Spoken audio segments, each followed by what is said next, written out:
good, right? Right. Part of their live feed. Best thing ever. Other than being on TV tonight, right?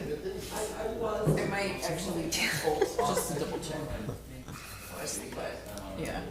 I'm not worried. We got the red light, Charlie. All right. Great.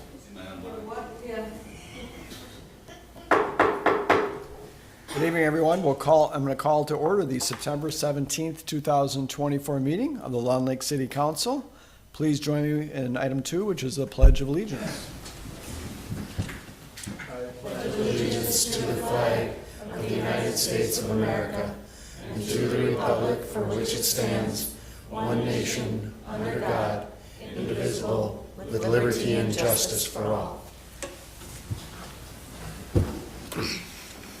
And I should mention all council members are obviously present this evening. Item 3 is mayor comments, Long Lake news, meeting reviews, and updates. For starters, we just finished a city council work to discuss the preliminary 2025 budget and levy, and that'll be on the agenda again tonight here during our council meeting as item 7C, so you can certainly tune in to hear more about that shortly. Also, just city updates in general, what's been happening last couple weeks in Long Lake since we last had a council meeting. On Thursday, there was an event at the Red Rooster sponsored by the Long Lake Waters Association. That was a great event by a great group, the Waters Association. I think most of us are familiar with them. Local volunteers been doing a lot of work to improve the water quality in Long Lake and do some other kind of environmental type efforts around our community in general. So they hosted a woman from the University of Minnesota Extension Service who gave a great presentation on plantings and particularly along waterways and different things you can do along shorelines to help kind of preserve the shorelines and in your yards and gardens and things like that. Councilmember Qualley was there with me as well, and that was a great event. Also a lot of just participation from others in the community. So thanks to the Long Lake Waters Association for putting that event on and all the work that they do.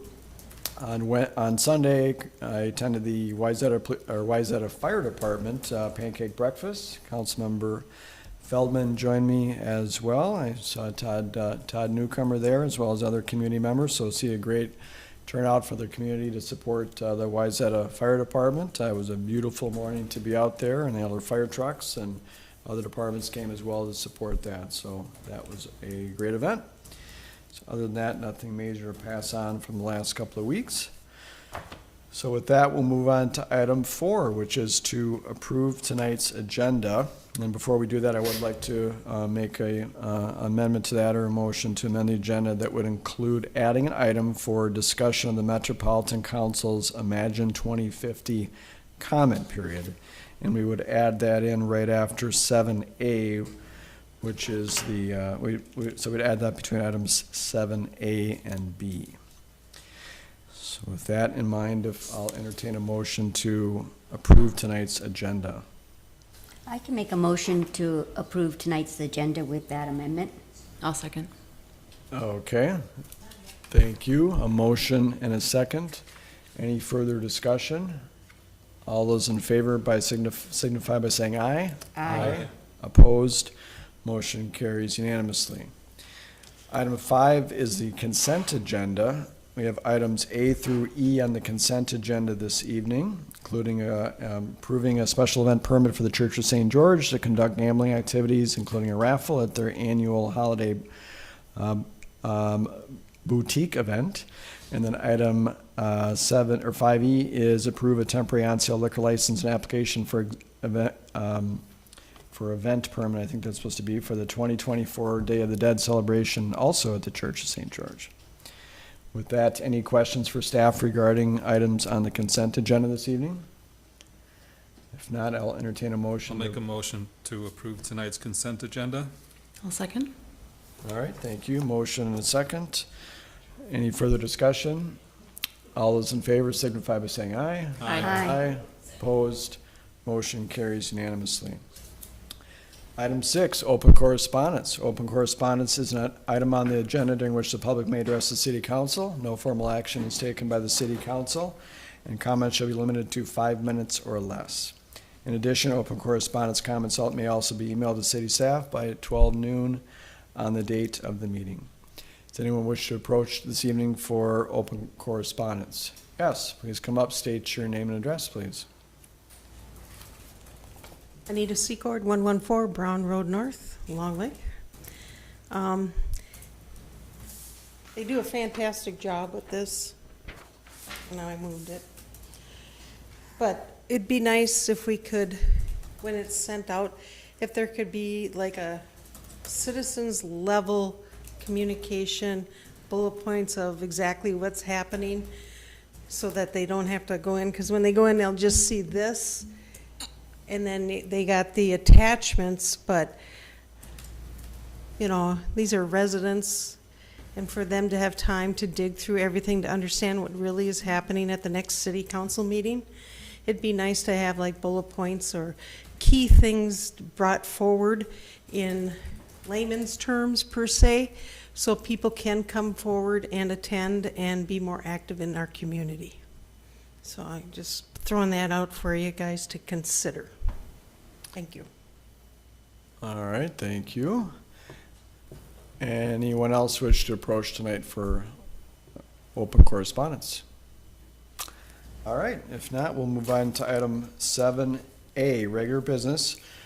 Review of development application for Wilds on Wayzata, proposed subdivision, at 925 Wayzata Boulevard with Flip and Gina Carlson, Wilds on Wayzata LLC, property owners Dylan Carlson and Alec Martinez. Hannah, are you going to lead us through this one? Yes.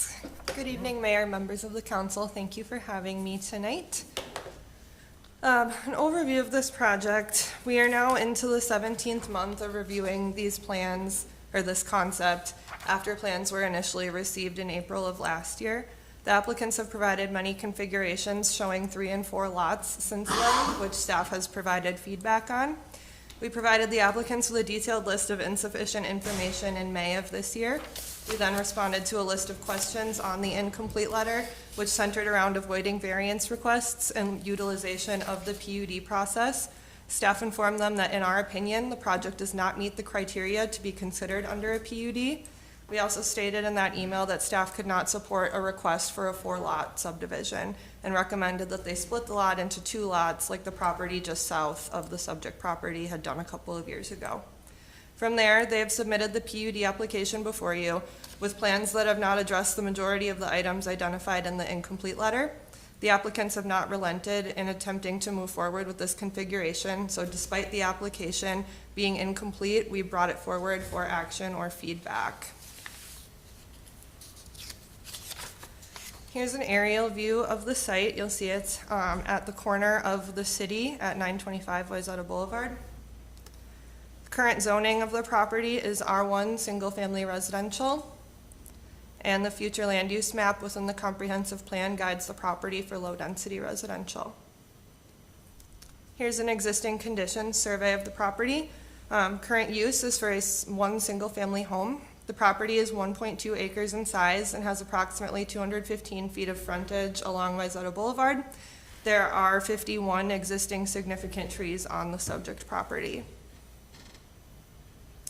Here is the proposed site plan. The proposed development would include the removal of the existing home and the splitting of the property into 4 lots. The 2 eastern lots would have frontage on Wayzata Boulevard, and the western 2 lots would contain no frontage. The applicants have proposed a private road to run through the center of the development to serve the 4 lots. Private roads are only permitted in the PUD district. Under the current R1 zoning, this would be considered a shared driveway. The 4 homes would front on the private road or shared driveway. So we did evaluate the proposal under current R1 zoning as well as PUD zoning later in this report. So looking at the R1 district, this project would require variances for lack of frontage on a public street for lots 2 and 3, lack of direct access to an improved roadway for lots 2 and 3, as the access crosses entirely through lots 1 and 4 to reach lots 2 and 3, and then a shared driveway for 4 lots, as the maximum allowed to share a driveway is 2 lots under R1 zoning. Rather than requesting these variances, the applicants have requested to rezone the property to the PUD Planned Unit Development District. The lots range in size from 10,573 square feet to 16,438 square feet. So looking at the PUD eligibility, staff finds none of the criteria to be met with this project, as looking at A, single-family residential is the only use that's proposed. B, the only existing natural features on the property are the existing trees, and this development plan is more harmful to the trees than an allowable development meeting the standard R1 zoning requirements would be, as it requires more removals. And then C, all of the surrounding properties are single-family residences that largely comply with the current R1 low-density residential zoning.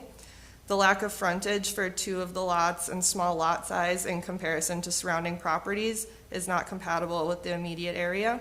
Additionally, based on the grading plan provided, it appears that neighboring properties could be directly impacted by drainage and tree damage. So again, staff found that this project would not be eligible for use of a PUD, and the Planning Commission made that finding as well. So looking at the lot and building requirements, the plans show a concept building pad on each of the lots that meets both the R1 and PUD district setbacks. It should be noted that full building plans are listed as a requirement of a PUD master development plan submittal, and this was not provided by the applicant. And then again, to utilize a PUD for a property under 2 acres outside of the village mixed-use district, would need to have at least one of the criteria from the previous slide satisfied. So looking at tree preservation and replacement, no tree preservation and replacement plan was submitted initially. We did receive a tree preservation and replacement plan yesterday. And so I'll go through this slide as it sat for Planning Commission, and then we'll look to the plans that were submitted yesterday. So based on the grading plan, which hasn't changed, the grading is to the limits of the property on all sides. So in staff's opinion, this grading plan would require removal of all trees on the property and also may damage the root systems of trees located on neighboring property. If you're grading or building over tree roots, that's going to damage and likely kill the trees. It's just the bottom line there. It's understood that some tree removals will always be required to facilitate development, of course. But clear cutting this property is not a reasonable request and is not in conformance with Section 33 tree preservation and landscape standards. New development should attempt to save trees wherever possible, or at least some of them. So looking towards the tree removals plan that was provided today, they show a 55 tree count. 4 of the trees shown on here are on neighboring adjacent properties, so 51 are on the subject property.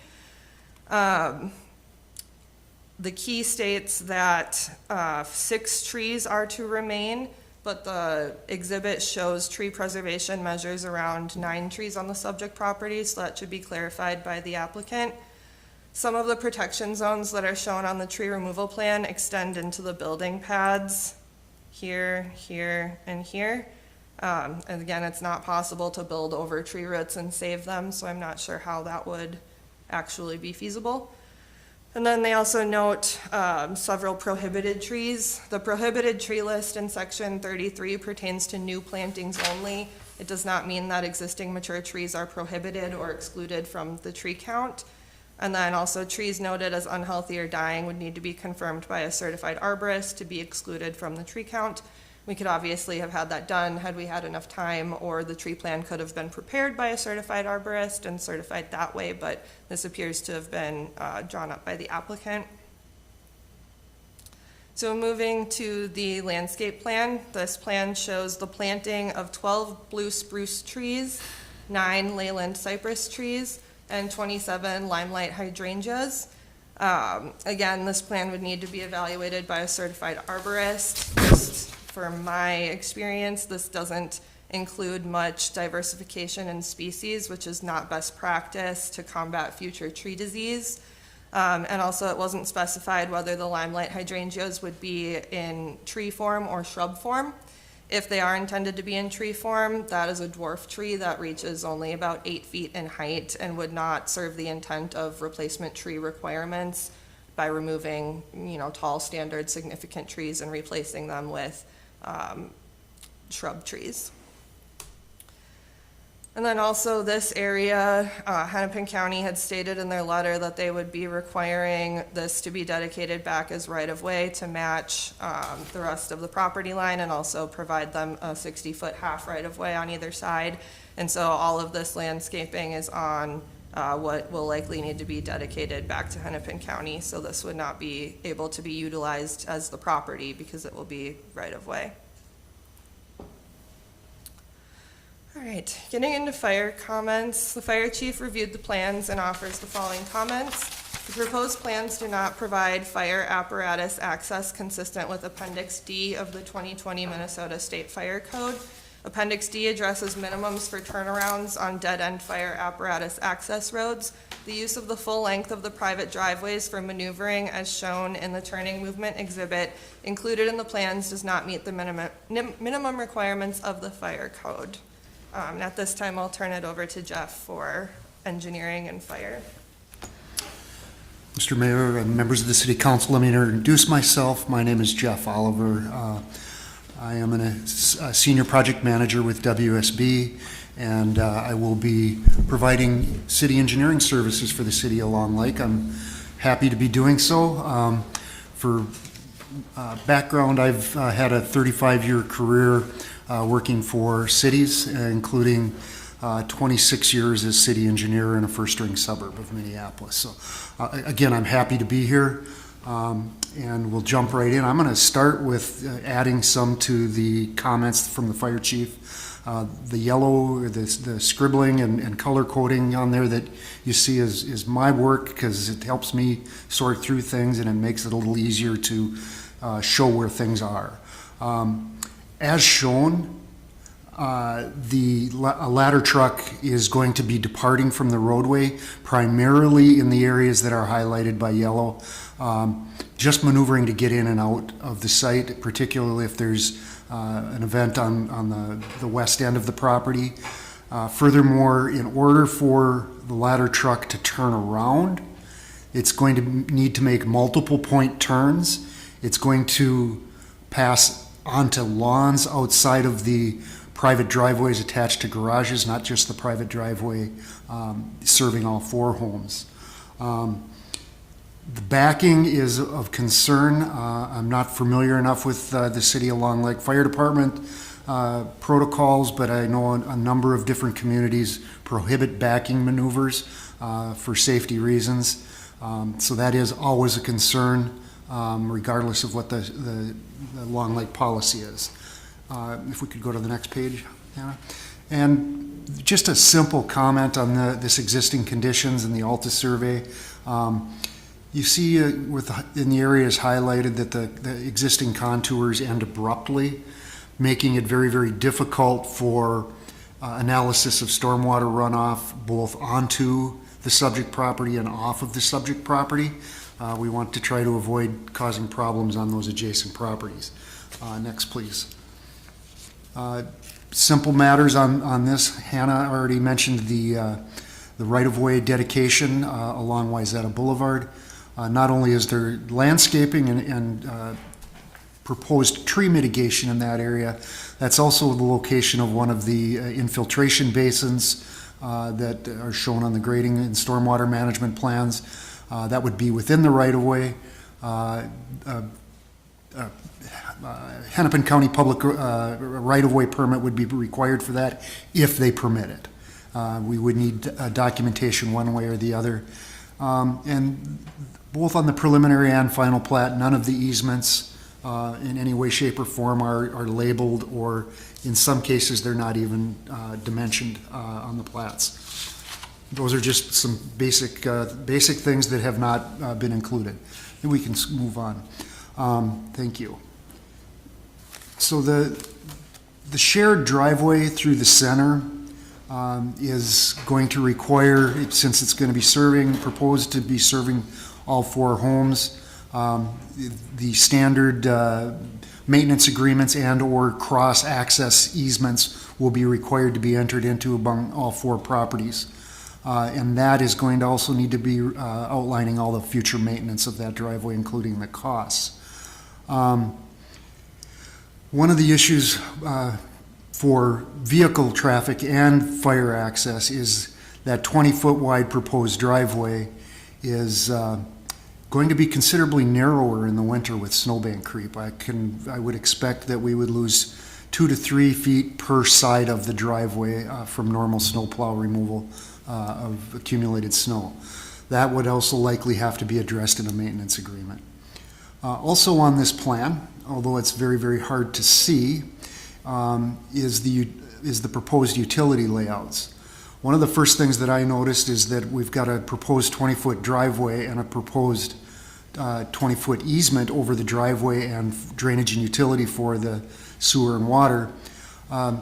State Department of Health and the City Engineers Association of Minnesota standards are 10 feet of separation between the water main and the sanitary sewer or storm sewer. With the sanitary sewer centered in that easement and the water main being to the south of that, splitting the rest of the easement, we've only got 5 feet of separation. So that needs to be rectified, which would be moving the water main further south to the 10-foot, which will require a minimum of 10 feet of easement on those property, drainage and utility easements on those properties to the south. Another concern, as it was already stated, is the grading on site. And I'm going to jump ahead really quickly to the trees. As I look at this grading plan, there's not going to be a square foot of this site that will not be impacted by earth moving activities. In my professional opinion, there is not much of a chance that any trees will survive any of the grading operations. The red arrows on this plan show concerns that we've got with stormwater runoff and snow melt. The swales on the backs of the houses and in the fronts are all draining across all the properties down into the proposed infiltration basins. And there's a high likelihood of erosion as that stormwater flow enters the basins. There's also a high likelihood of runoff-related groundwater issues with water in homes in both the front and the backyards, as well as icing concerns crossing driveways with snow melt. Furthermore, down to the bottom left of the picture, the sanitary sewer and water main come down the street to the west. Right before they get to the west property line, there's right angle turns or near right angle turns where the utilities head south, and then the flowing water is going to be asked to make 2 consecutive right-hand curves or turns before it can intercept with the existing sewer and water.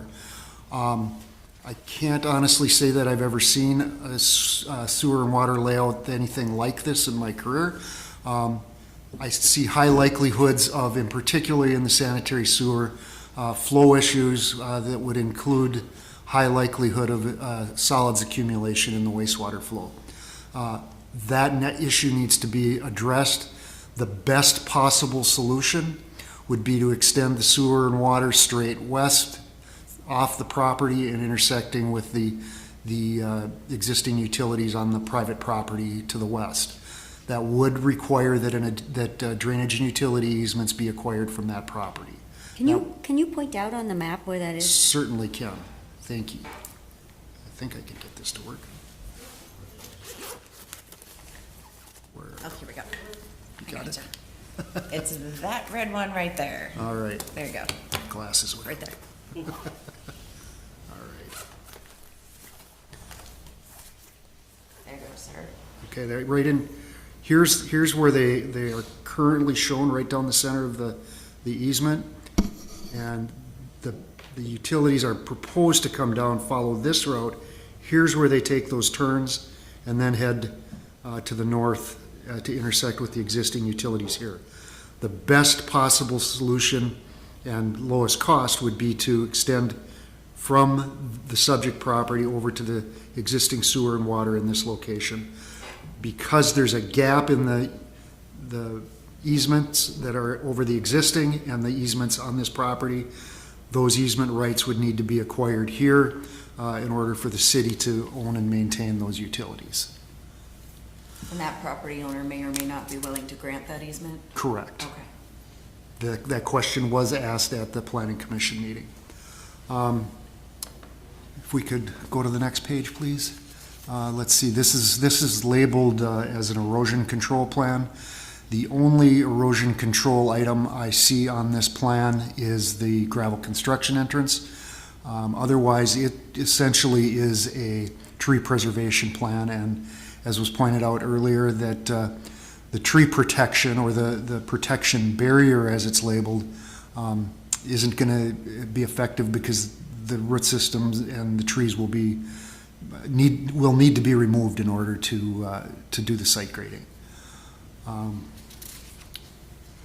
Let's see. What does the topography look like? Is it kind of, when you say grading, are they going to have to significant grading to make it flat? Is it sloped? It is sloped. It generally goes up from Wayzata Boulevard to the north and to the west. But in order to get grades that work and not have it too steep, they are going to be grading. If we could go back to that there. Each of those lines that you see behind the homes and the building pads and on the streets or on the driveway, those represent a 1 foot change in elevation. So it is a considerable change of grade from Wayzata Boulevard up to the top of the hill on the west side. And that concludes my comments. Thank you. Okay, so getting into review of the PUD master development plan, the proposed development does not contribute to the diversification of land uses within the city, nor does it protect the existing trees on the site. Therefore, it may not warrant the flexibility requested through the PUD. The immediate area is characterized by a rural feel with large lots and many existing mature trees. The proposed development would squeeze in 4 large homes on relatively small lots and require the removal of many trees. There is varying topography in the area, which could lead to drainage problems that would negatively impact neighboring properties. The concept building pads show large home footprints on relatively small lots. The lot sizes are significantly smaller than others in the area. This, coupled with the necessary tree removals to facilitate the development, could lead to this project looking out of place in the context of the immediate area. The proposed development does not serve the purpose and intent of the PUD district, which includes preservation of natural features and development that implements the goals and policies of the comp plan. Staff has concerns with potential drainage impacts to neighboring property owners, substandard sanitary sewer and water systems, proposed grading running across driveways, and access for fire trucks, delivery trucks, and garbage trucks. So given all of that, staff strongly recommends denial of the proposed master development plan and subsequent rezoning to the PUD development district. Planning Commission recommended that way as well, and again found that this project does not meet the criteria to be considered under a PUD. And I have the plat criteria displayed on the screen now. These are requirements for approval of a preliminary plat and a final plat.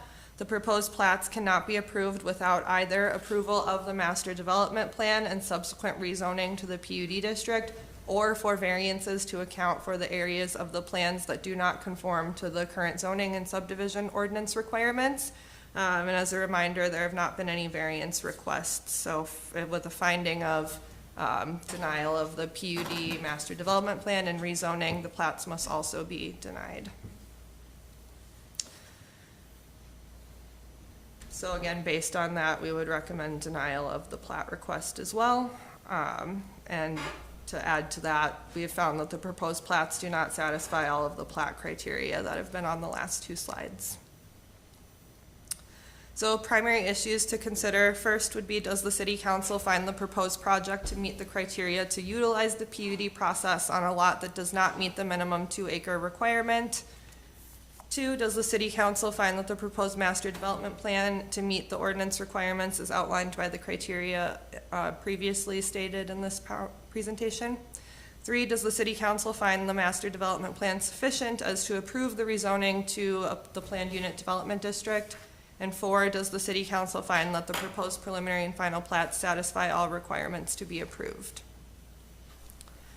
So after last week's public hearing, the Planning Commission voted unanimously to recommend that the city council deny the requested master development plan rezoning to the PUD district and preliminary and final plats.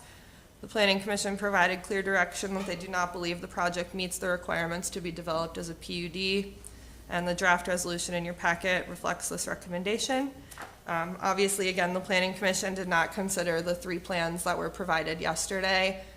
Staff has some concerns with their feasibility, and so I would not, I do not believe that that changes anything from the Planning Commission's review and your review tonight.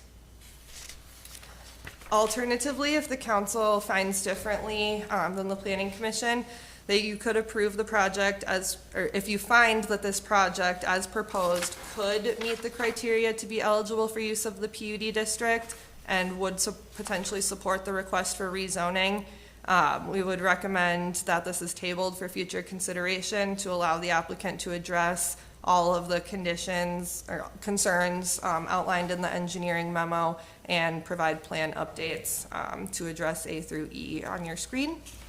And then the second option, if the city council wishes to go against the recommendation of staff and the Planning Commission and recommend approval of this all tonight as submitted, this council will need to provide clear findings for approval and direct staff to prepare a resolution recommending approval. If this path is selected, the findings should be provided for any contingencies related to the currently missing information. That is all I have for you tonight. Any questions for me? Did the adjacent property owners, did they show up to the planning commission meeting? Yes, they had questions as to how some of this would work, and they would potentially be impacted with the trees and the grading, and they just provided concerns for how it would affect them. And So we when do you say have concerns, they were concerned. yes, they were concerned about impacts to their property. And we do have the chair of the Planning Commission tonight, if you guys would like to hear from him regarding the public hearing. Does he have anything to add? I would say, this is Roger Adams, 1130 Underhill Circle, Chair of the Planning Commission. Been on the Planning Commission for, I don't know, approaching 20 years. Been chair for a decade. Never in my time on the Planning Commission have I seen an application with so many instances of the words criteria not met or incomplete. I don't think you make a significant zoning change, which changing it to a planned unit development is a significant step. And it doesn't even meet the first criteria. In R1, it needs to be a minimum of 2 acres. So we could not see any way to approve this. I have great concerns about the sewer system. Everything has to go uphill to Lindawood. There's nothing in their plan about lift stations or grinders or anything else. And right-hand turns and plumbing is not a good idea. Tree preservation wasn't there. The fire chief doesn't like it. How, you know, well, okay, yeah, they said we could have the trucks park out on the highway and haul those hoses 150, 200 feet up that hill to try to fight a fire. I don't think that the health, safety, and welfare of the community is positively impacted by this proposal. And it seems like they were turning around in the driveways, and what happens if people have parked their cars in the driveways? And on their yards. Where did it go? Lost it. There it is. Yeah. I mean, that's also going on to lawn, it's not just on proposed driveways. What if it's wet like it was this spring and the ladder truck gets stuck?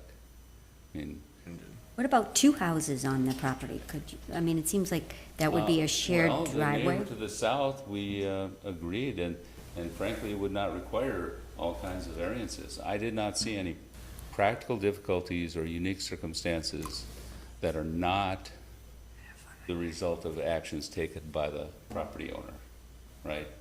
And so I can't, as a planner, approve a variance when you can't show me any practical difficulties. Yes, it'd be nice to have 4 lots to sell in the Orono School District in Long Lake, but I don't think this lot supports that. But we were asked to review and go through.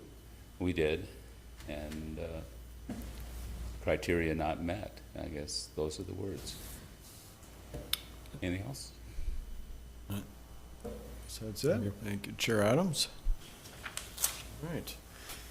Any other questions for staff before I invite the applicants if they want to come up and say a few words? All right, Flip or Gina, did either one of you want to come up, approach the podium? Sure. Thank you. My name is Jenna Carlson, and I'm representing Wiles on Wayzata. Need to get my things out here.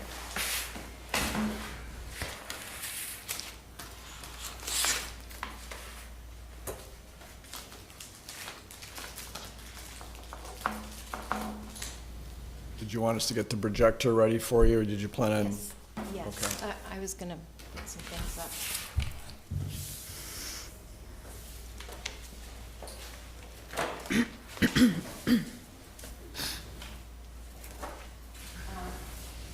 I wanted to address the concerns that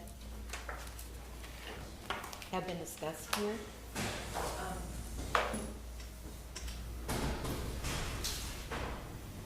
Last time, we talked about the access to the property and there being a turn lane.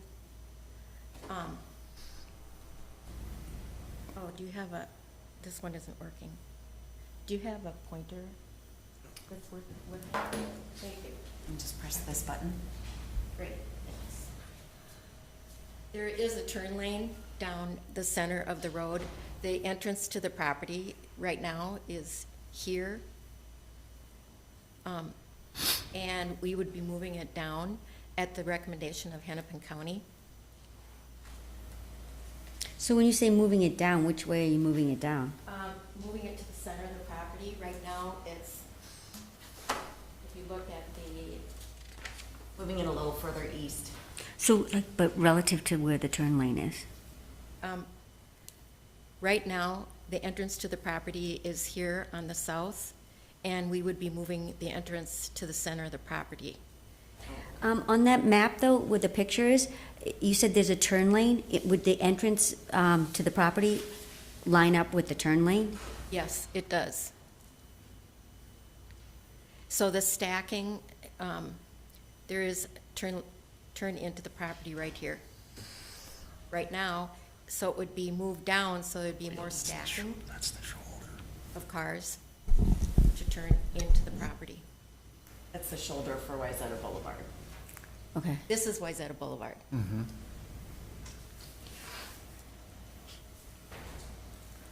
And when we designed the development and putting the road in the center of the property, we had tried different configurations of, we tried a cul-de-sac that we located here, and we ended up with pie-shaped lots, which I said to the surveyor, well, what if everybody puts up a fence? That's gonna look cattywampus. So we looked at long, narrow lots also, and the most conducive to the property is to create its own little neighborhood enclave. I talked with Hannah about a private road, and we have to go to a PUD in order to have a private road, so that's why we went to a PUD and moving the road. So there's two uses for the property under the PUD criteria. The PUD section 5 of the Long Lake Ordinance says the property can be 2 acres or meet other criteria, and one of them is having 2 uses. So the 2 uses would be the private road and then an R1, 4 R1 residential single-family homes. And that's the way the property is zoned right now.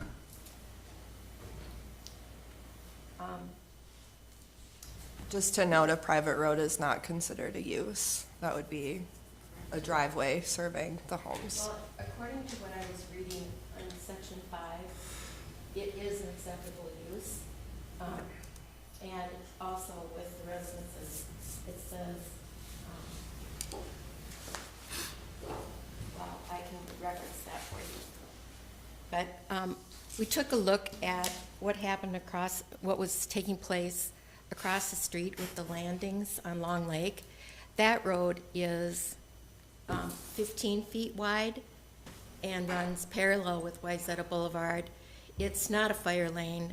There's no posting for a fire lane. There's no signage. And this is new. They put huge boulders along one side, and there's a curb cut on the other side.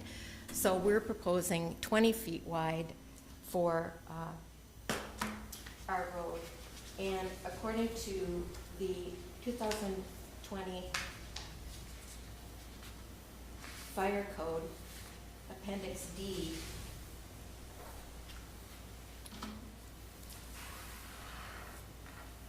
turnarounds from a road that's as long as 0 to 150 feet, the width of the road should be 20 feet, and there's no turnaround required. When we took a look at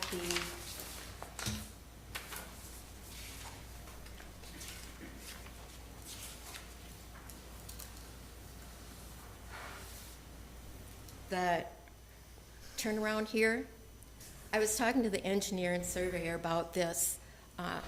They did do an overlay. This is a national program for overlaying fire truck maneuvers on a roadway, and they assured me that the fire truck is the longest fire truck that Long Lake has, and it would not be traveling on any dirt, on people's property. It would be staying on the road, and it meets the criteria of the fire code.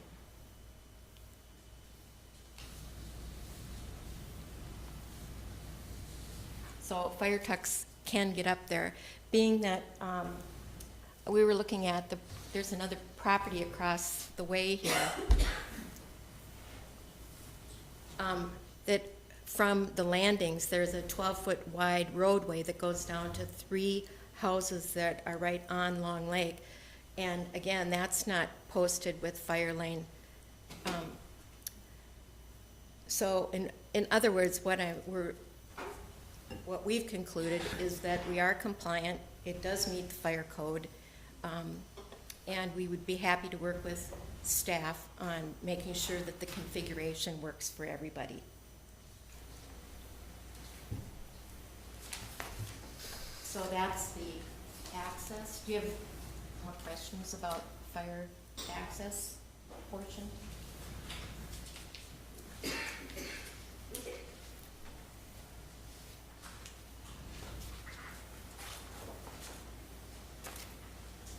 If not, then I'll go on to trees.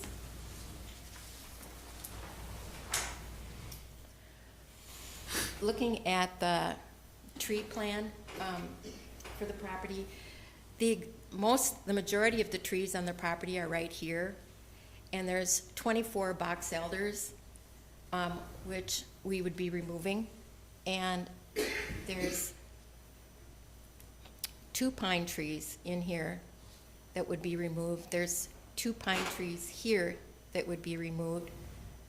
These 2 pine trees are on the neighbor's property, but I think they were a part of the count. And the pine tree over here and over here are on neighbor's property. When we talked about the erosion control plan and preserving these trees, it's very important to me to preserve these trees and to do everything we can to preserve the 2 pine trees here. There is a maple tree here that right now, in this diagram, it shows the house overlapping, but we wouldn't build the house that way. This was developed as a 40-foot by 70-foot floor plate, and it's not necessarily the design of the homes. The homes are going to be custom, so each home will be different. And for example, back here, of course, we aren't going to build a home underneath the trees. This would end up being a 30-foot deep home, and right now it's drawn at 40. So there would be preservation here. Matter of fact, we can, the land can stay the elevation it is right now, and the trees, we can hopefully save them. They look like they're dying. They're spruce, and they've been there for a long time. It's hard to see with all the shrubs and brush around here, and so we would get an arborist to come and take a look at these trees. There is one maple here that we cannot save, but we can save this maple. And again, this floor plate is just, a placeholder, and we would not be building underneath the tree. We've done this. We've built homes before in Long Lake, in design homes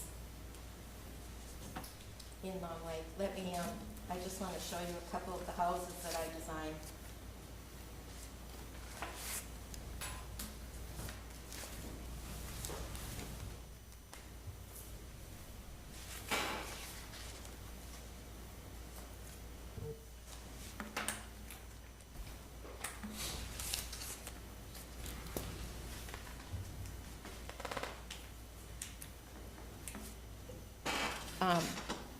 This home on Wayzata Boulevard, I think you recognize it. I designed this home.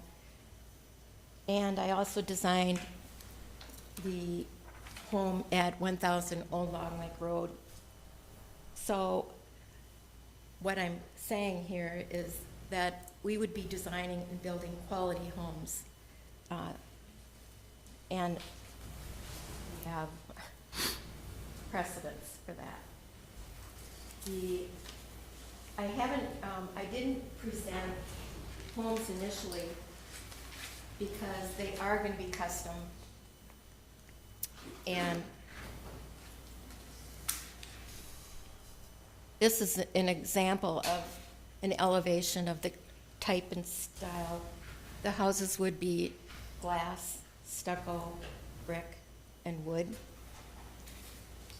Here's another proposed home. And again, it would be a single-family dwelling.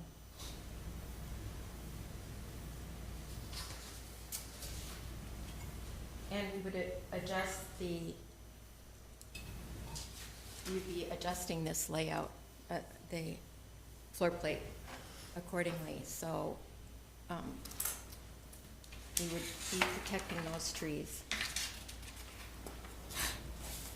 When it comes to the landscaping, this is the first I've heard that we shouldn't be landscaping this area. This property is part of our property, so I don't know how Hennepin County takes that over. Anyway, the way the property is designed with the drainage is there would be rain garden on either side of the road. There'd be swales coming down either side of the road so the water runoff would come off of gutters from each of the 4 houses. and into the swale and down to the rain gardens here, and there may or may not be ponding here. And we can easily move these trees back if that's a condition, but I don't understand. This is the first, like I said, first I've heard of us not being able to landscape our properties, so I'm not clear on that. And When we've talked to Hennepin County in the past, they had never once said that they were going to take that away from us. And I wanted to talk about the drainage as our third condition here.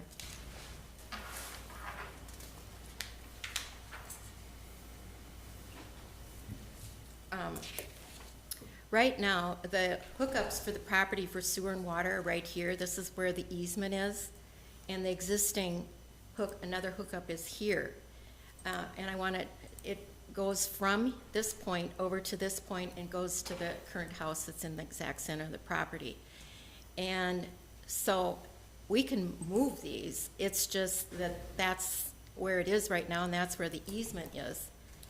And so we are following that pattern, that the sewer and water makes right angle turns all the time. I know, I wish there had been better communication, because yes, there would be grinders and there would be lift stations. So I think that helps with your concern on the sewer water issue. And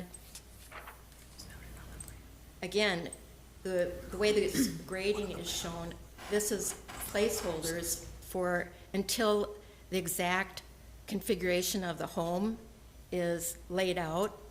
When the properties, when the lot is sold, then the drainage would be adjusted, or the grading would be adjusted to accommodate for that custom home. The purpose of a PUD is to create a community of single-family homes, sometimes condos or townhomes, where every homeowner belongs to the homeowners association, and that's what would be happening here. There would be, I did submit a maintenance agreement, easement for utilities, and the homeowners then would be responsible for maintenance of the road and snow removal, just like across at the landings. And the utilities, if there was a utility issue, that would be shared amongst the community. And if you know that this lot, the placement, it's 2 lots away from the loose line. So we'd love to be able to have a connection in the right-of-way to the loose line on this side of the road. Right now, we need to cross the road to get to the sidewalk and up to the loose line. And this way, too, with a private road like this, when kids are learning to ride their bike and skateboard and that sort of thing, this is a community road, and it's fairly, little or no traffic, so kids can be outside in the road. And as far as garbage trucks, what we had planned is what we do now is we put our garbage cans down at Wayzata Boulevard, and that's how, but a garbage truck can easily come up here, so can delivery trucks. It's not conducive for a semi, but everything else works.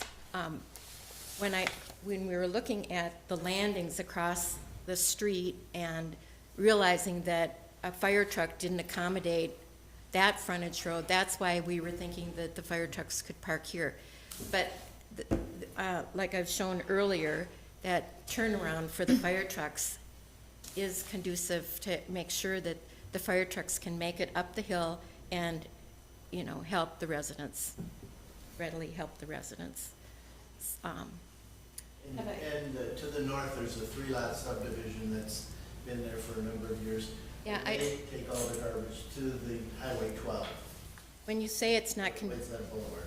when you say it's not conducive to the neighborhood, there are lots on Lindawood here that are similar in size to our development. There's a 3-lot neighborhood right here with a private road that goes and accesses those 3 lots. So this is the neighborhood. Lindawood has 19 homes, that's a public street, but it's 19 homes that feed onto Wayzata Boulevard. Yeah, I should mention, Mr. Carlson, if you want to make any further comments, I'd invite you to come up to the microphone. We have a hard time hearing for our folks watching at home because there's no microphone back there. Thank you. The one concern that I heard from the neighbors at the property at 206 and 207 Lindawood is they're worried about the sewer. They're worried about the sewer backing up into their basement. And that's just not going to happen. We're going to make sure that, this is developed according properly, and so they don't have to have that concern. Our engineer will work with your engineer to make sure that it's done properly. We've developed in Golden Valley, we've developed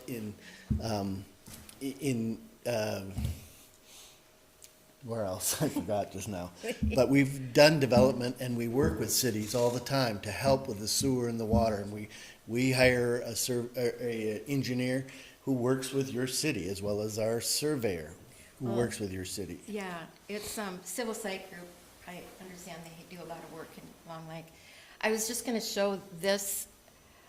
This is a picture of one of the trees, and you can see there's a little bit of green here, but then it's dead all the way down, and that's basically these 5 trees that are in the corner over here of the lot that I was talking about.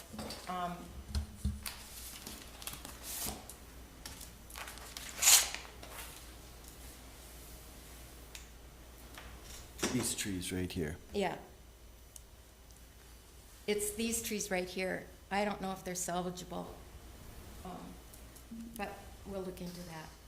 We're excited about this development because we really feel it would contribute to the overall value of the community, and it creates a nice entrance into Long Lake and the transition from Wayzata into Long Lake. And we're anxious to move forward. I understand that we do not have staff support, but I think we can work together if given the time to be able to do that. So can I answer any Okay. questions? Yeah, any questions from the council for the applicants this evening? All right, I guess no questions tonight. Okay.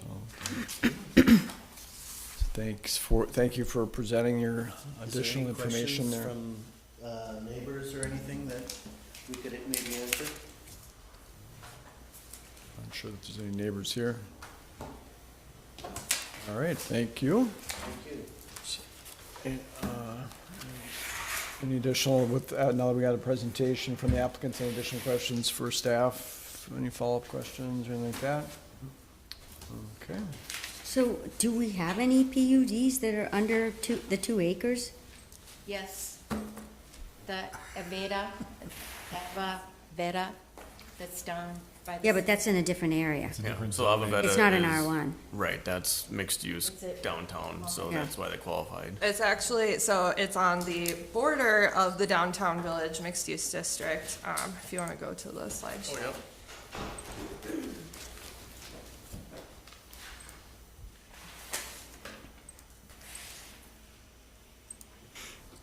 Let's see. Okay, so Avaveda. I have the comprehensive map here.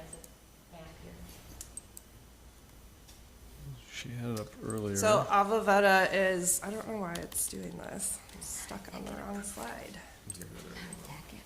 Go out of presentation. Exit. There we go. Thank you. Okay, so Avaveda is on the border of the downtown village mixed-use district. is a similar sized parcel. It was guided for medium density residential use, and so the townhome style development was consistent with that guidance, as well as it being situated between commercial and a park.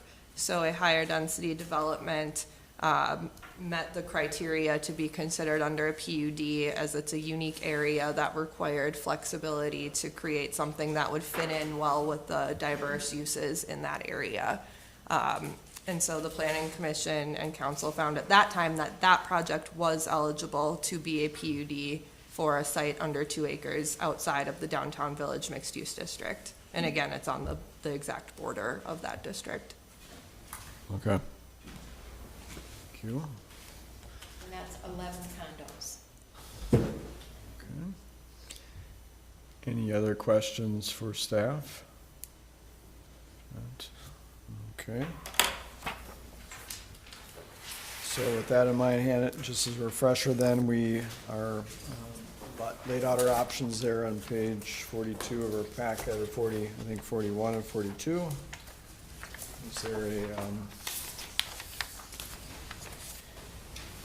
so the Planning Commission denied the, unanimously voted to recommend the City Council deny the requested master development plan, et cetera, et cetera. So what would be the motion that would be made here then that would either, I see that you've laid out some alternative options, what would be the motion if? So the Planning Commission's recommendation would be that the City Council move to adopt the resolution denying all requests by the applicants.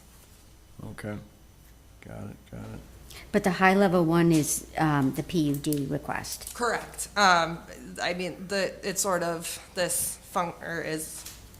tipping point is, does it meet the criteria for a PUD? If the answer is no, then none of the subsequent applications can be approved because the layout is set up upon utilization of the PUD district.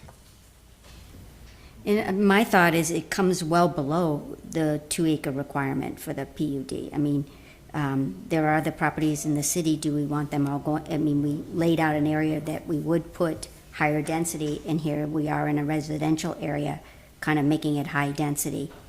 The PUD district doesn't necessarily affect the density. All of the lots do meet the minimum size requirement.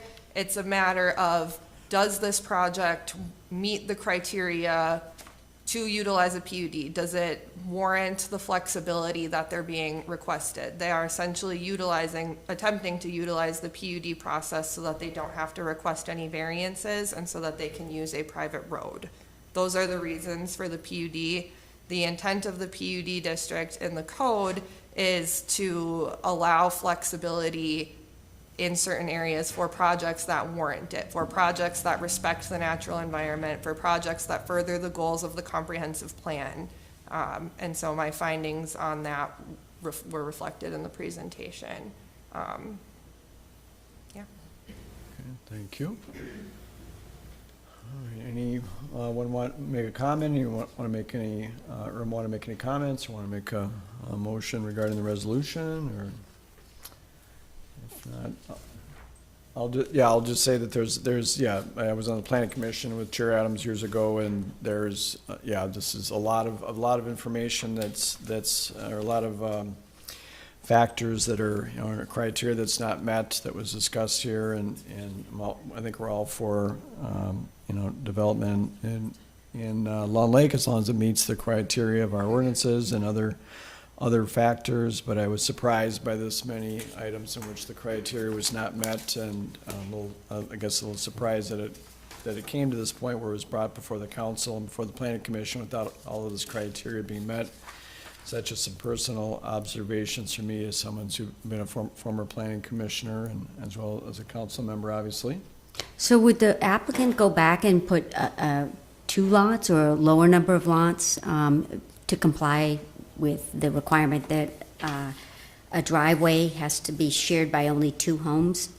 That would be a new application. Fill in the application. There are options from here. I mean, if the city council finds that the request is not eligible to be utilized under a PUD, their options would be to propose a project that meets all of the zoning ordinance requirements under current R1 zoning and subdivision requirements, or request variances for areas of the project that don't conform to the code.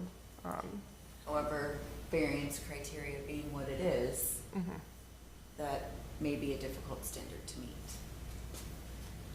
The essential core of a variance is that it's due to conditions not created, due to unique circumstances not created by the situation of the property owner. And desiring a larger subdivision is not necessarily a unique circumstance. It's more of a desire. There's some, sure, you can reapproach.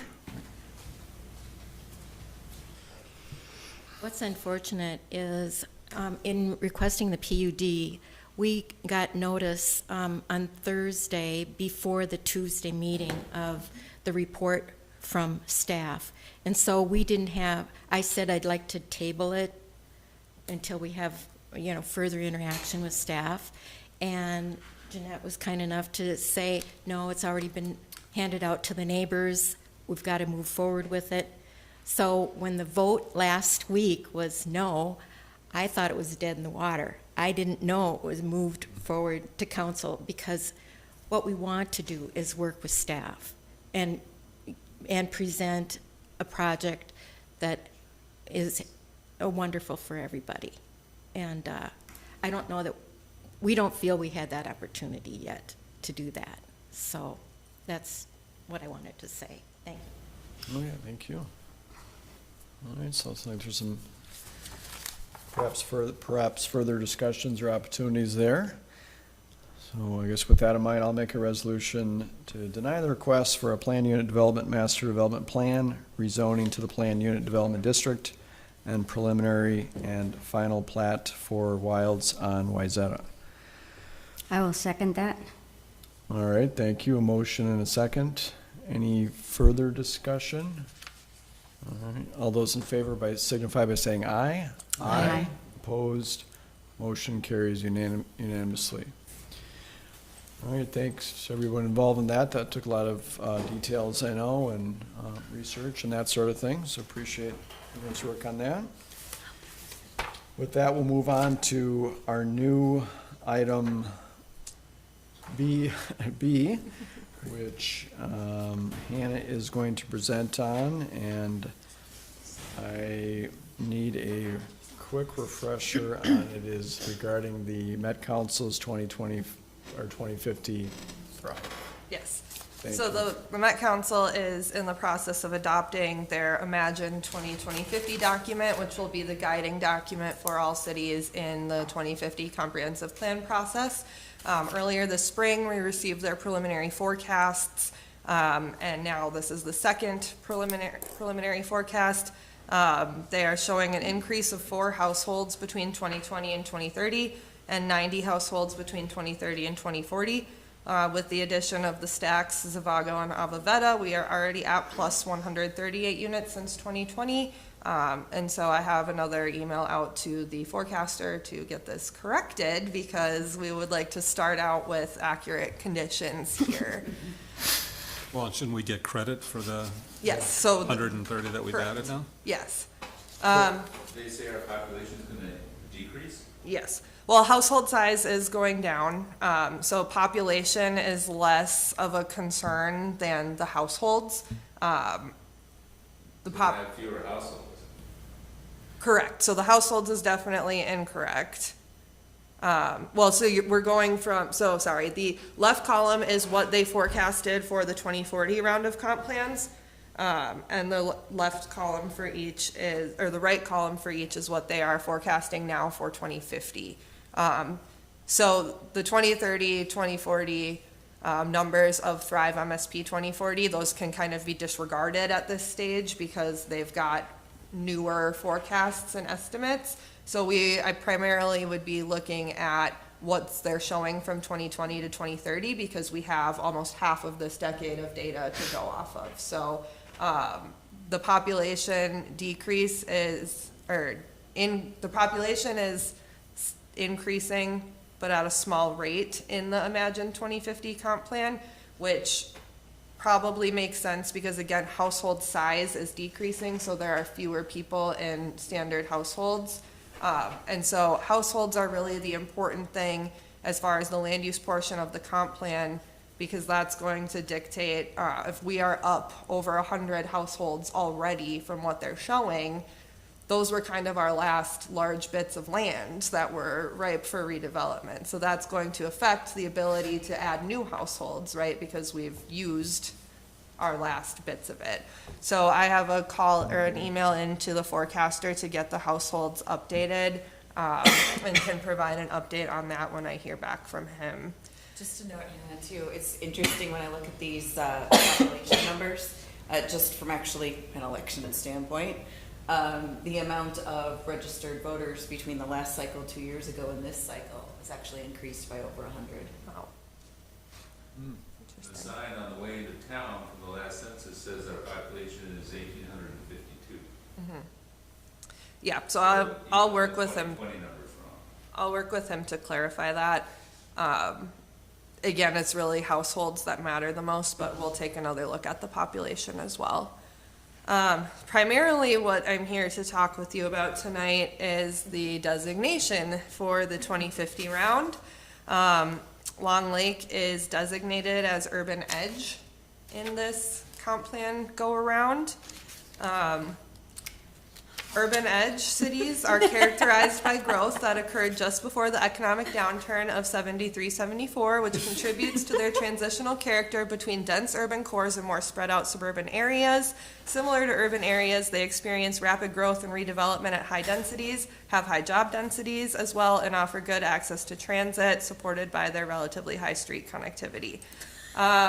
You'll see Long Lake is here. We don't have any of that. Excelsior. No, we do not. Excelsior and Anoka have also been kind of given this designation without being anywhere near the urban edge communities. So I will be trying to get to the bottom of why they are asserting that, and can also request a return to the 2020-40 designation of suburban, which I've highlighted Long Lake in red, would be much more consistent with the geographic location. Could you contact Excelsior and then kind of combine forces on that? Because I'm sure they're not happy about it either. I'm actually attending the planning conference Thursday and Friday of this week, so I would expect this to be a hot topic amongst planners. Why is that as a suburban community and we're an urban community? And we don't even have a park and ride.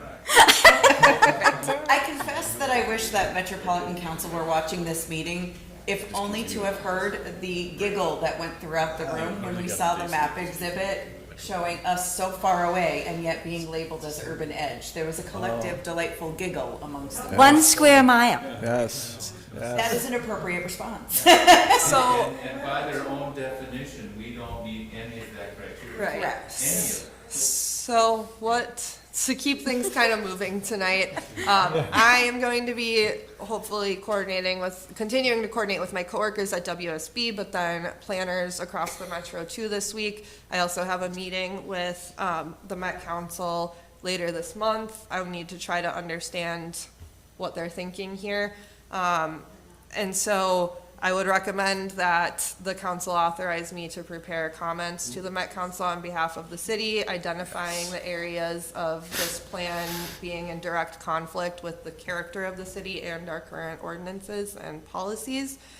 Another glaring issue is this land use policy to require cities to allow for more than one housing type in land use categories with residential uses. This would mean that R1, R1A, R2, and R3 are all districts that allow only single-family homes as a permitted principal use. So this would require the city to fundamentally change how it does zoning entirely. And also the urban edge designation requires new and redevelopment to occur at a minimum density of 14 units per acre.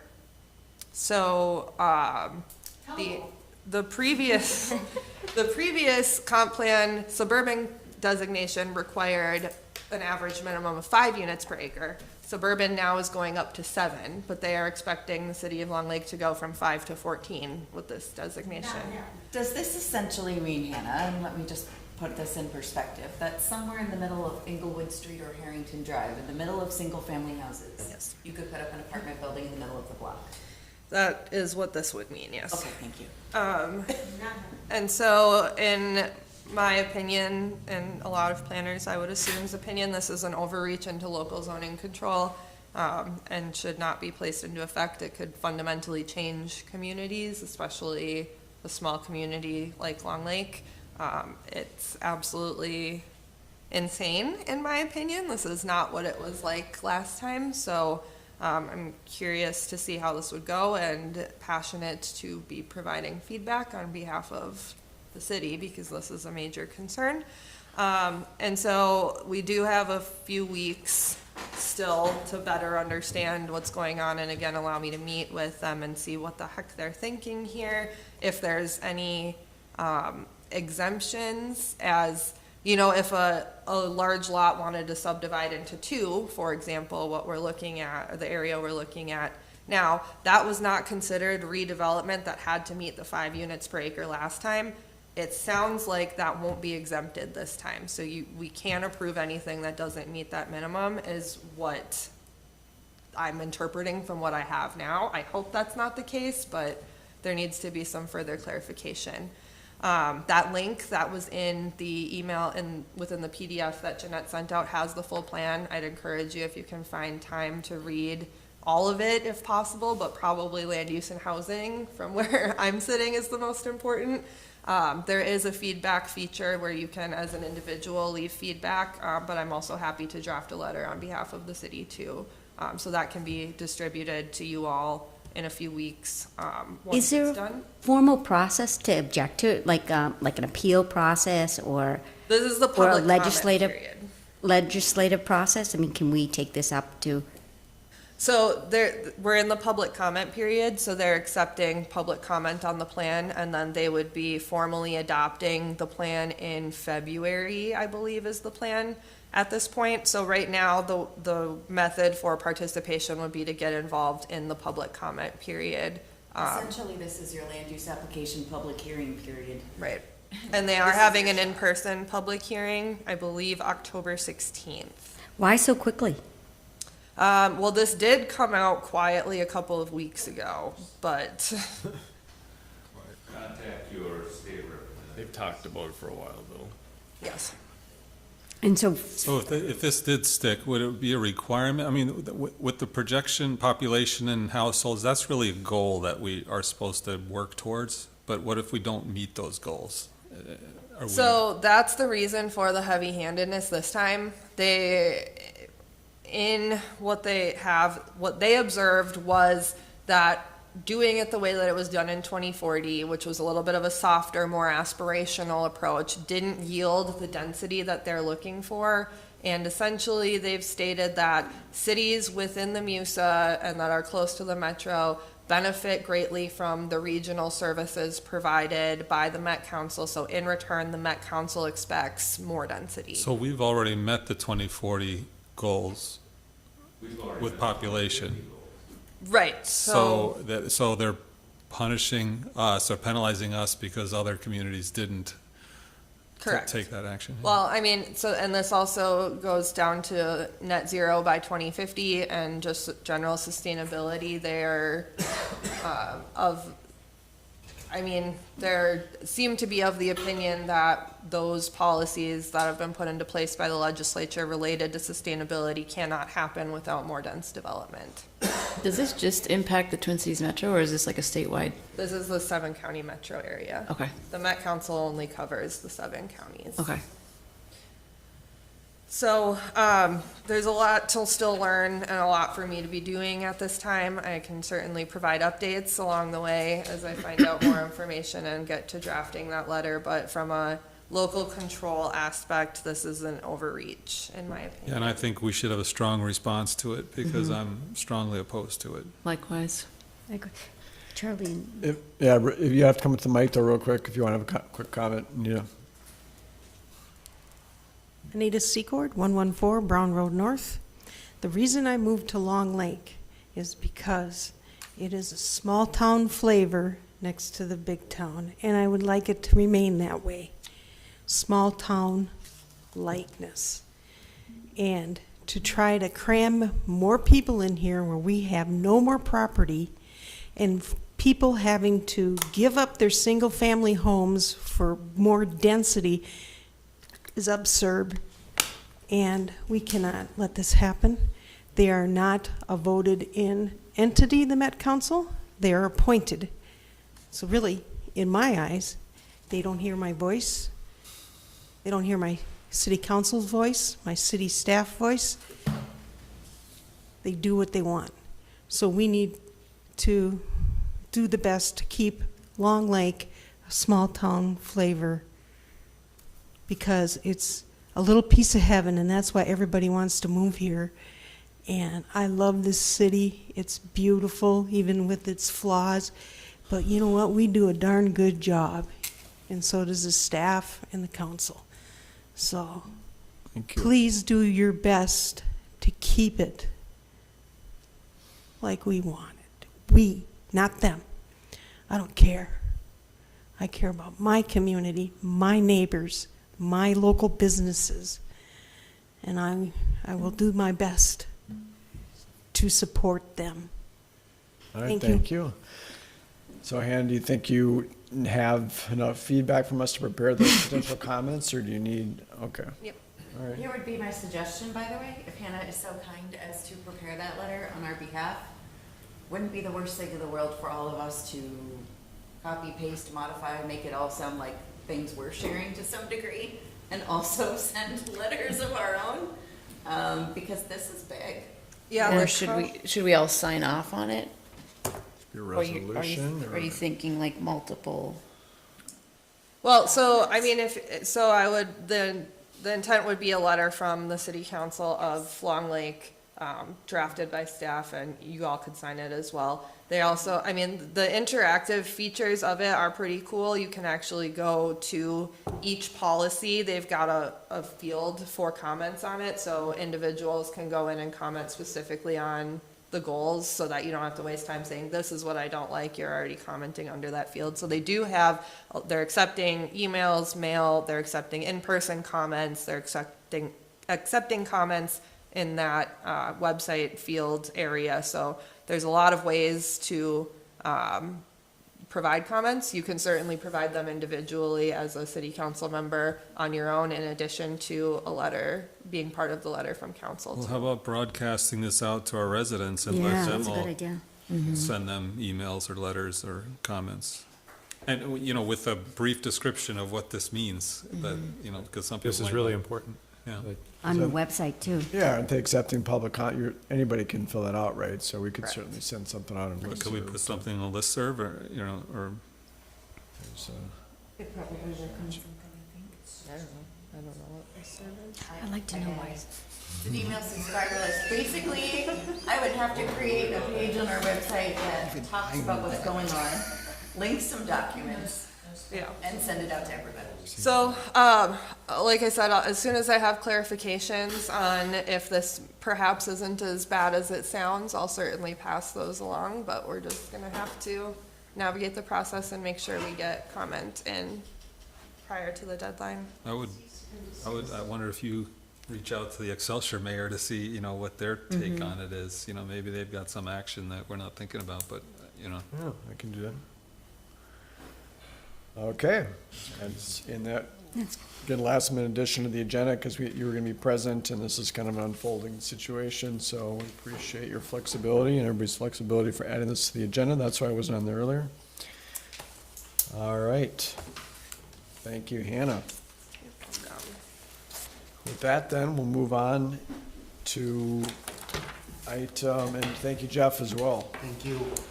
Item C, I guess now, request to reconsider adoption of a resolution approving the participation of the Hennepin County Housing and Redevelopment Authority in an affordable housing project with homes within reach. Welcome. Technology going Sure, sure.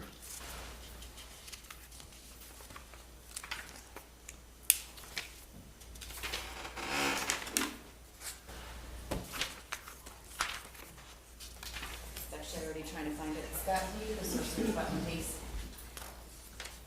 All right, here you go. You're already up.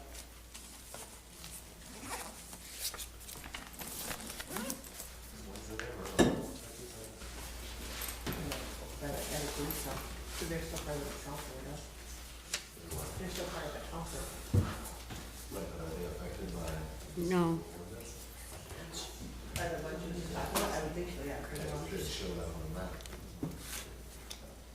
No, I don't think they are, Todd.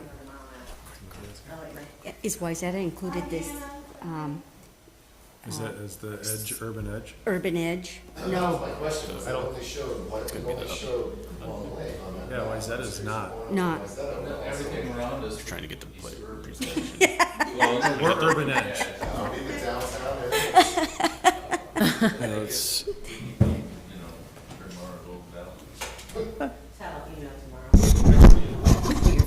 But we don't even have a hotel, oh, well, I guess we do have a little hotel, but we don't have like, I'm not familiar with you want to have a start park and this? ride.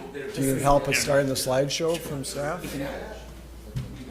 Slideshows Oh. begin There you from go. beginning, Go to from beginning. far left, there you Yeah. go.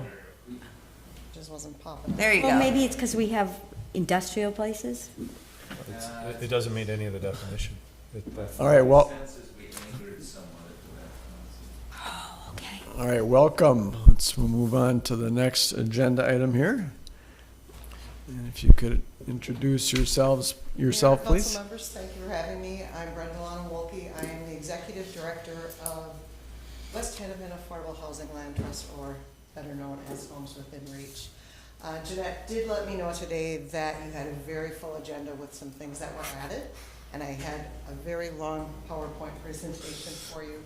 So I'm going to, And just a little microphone issue here. I'm just gonna move this a little closer. Sure. So I'm gonna kind of skip over some of the more detailed things that are just about the funding pieces that might not be as important to you, but certainly if you have questions along the way, please let me know. So community land trusts are a means of providing affordable home ownership for working families in our communities.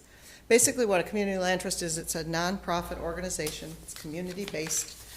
We're dictated by a board. Our board is made up of elected officials, community members, and homeowners. And they're the ones that guide us. We serve folks at 80% AMI or below, and our goal is to help them into affordable home ownership. We do not underwrite mortgages. We don't provide rent-to-own options. This is truly an affordable home ownership program. But you don't own the home, you only own the structure, not the land, though. Correct. So, right, so it's a rental kind of hybrid, because you're renting the land. It's home ownership. They've got to get a traditional mortgage for the home, and then they lease the land from us. How much do they pay for a lease? Because on your formula stuff, you don't put any of that It's information. $30 a month to lease the land. So in the broad scheme of it, there are over 350 land trusts across the nation. Here in Minnesota, we have 14 CLTs. You can see where they're located. Within the metro area, we have 5 that serve the suburban metro area. We all belong to a Minnesota Land Trust Coalition, and we work together. That's a great organization that really supports each other and our missions. Currently, we have about 150 homes in trust throughout the state, and we've had 780 resales, and that's the formula that keeps these homes permanently affordable. In the metropolitan area, for a large suburban area, we have the largest concentration of land trust and affordable homes, and it goes to speak to the cost of homes in the metro area. But how it really works is what's embedded in this slide. The CLT really bridges the difference between what a home buyer can get on their mortgage and what the value of that property is. So basically, the homeowner is going to own the improvement on that land. They're going to get a mortgage through a private lender, and we will own the land in trust. And the reason we do that is because our funding is both public and private, and we're preserving that investment for the long-term benefit of the community. Typically, land trusts bring anywhere from 20 to 50% into that transaction. It really depends upon the areas that we serve. Minneapolis has its own land trust. They're probably on that lower end of bringing 20% to the table because land values there are less. When I'm working in Edina, I'm bringing easily 50% of the transaction to the table. The affordability investment is tied together through that ground lease. That ground lease protects that public-private investment by limiting what they can sell the property for and who they can sell it to. But it also gives them all the rights and responsibilities of home ownership. The home buyer and the community benefit from this. There's a greater likelihood of a homeowner in our program being a successful homeowner. They can build wealth. They become involved in the community. Anytime that the community puts money into our program, Long Lake doesn't necessarily need to do that because there's regional and state funding that allows us to do that. And so we've not come to you as a small community to say, give us financial support. We just don't need that. But it does help people in your community either stay in the community. A lot of people, when we look at the model of when we sell to people, we look at their connection to community. So when somebody is coming to us for a home, we're looking at, well, where do you want to live? Why do you want to live there? Oftentimes it's the schools, it's the community, it's the fact that I grew up there. It looks like a community I grew up in. I work close by, my kids attend school, I have family there. So those things all come into play. But the reality is we all know that home ownership is a big benefit to families. Families are more successful when they can achieve home ownership. We also create jobs through this model. We hire contractors for our rehab and for new construction. The majority of what our model is that rehab model. The next slides I'm just kind of going to glaze over because this gets farther into what our model does different than other models that support affordable home ownership. So when somebody gets a forgivable loan, it benefits that first family and only that first family. And anytime that home gets resold down the years, you're having to put more investment into that exact same property to make it affordable. Deferred loans are something very similar. You're recapturing part of the subsidy, but again, to make it affordable to another family in that same home, you have to add additional subsidy. Where the land trust model is perpetually affordable because that original investment is only in the initial purchase. Because we do limit that resale price, we are keeping that subsidy into the transaction. So the next slide just kind of shows that comparison. What's in the beginning at the first sale at 7 years, each model would have to put more money in. And it really isn't until about 21 years down where a land trust might have to buy a property back and do some deferred maintenance if a homeowner hadn't done it. But the majority of the time, and I've been doing this work since 2009, it's very rare that we ever have to purchase a property back or do additional work to it. These are really the top 10 myths about the program. A lot of people are concerned about that equity piece, that they don't receive equity. They do. They're going to get back anything that they paid down on their mortgage and 35% of the increase in value. That we are keeping them as second-class home ownership and they're not going to thrive. That's a myth. We only income qualify people when they come into the program. This program is meant to be a hand up, not a handout. So we encourage people to continue on with their education. Oftentimes we see young families purchasing where because they have young children and the cost of daycare is so high that either mom or dad might not be working. When the kids are old enough to kind of be on their own in school, this model has helped them save enough money that they're able to sell their home and purchase in that same community in the traditional market. Basically we're taking the land out of the transaction. It's not quite that simple.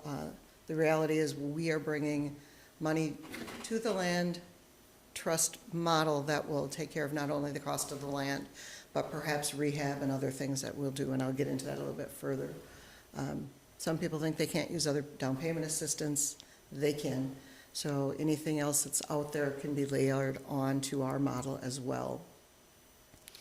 Oftentimes, they think that they can't make changes to the land or the home, and they can, and they are incentivized. This is a resale model based upon a fee simple appraisal, so they're encouraged to maintain and keep up their homes. They are encouraged to make the improvements if needed. If they want to make capital improvements, say they buy a home that has an unfinished basement and they want to finish off a family room and another bedroom and another bathroom, they get the 100% of the increase in value of that when they go to sell. So they are encouraged to make those improvements. In fact, the ground lease makes them responsible to maintain and take care of the land as well. It doesn't bring down property values around, because when we report a sale in our program, either through MLS or to Hennepin County, it gets reported at the true appraised value.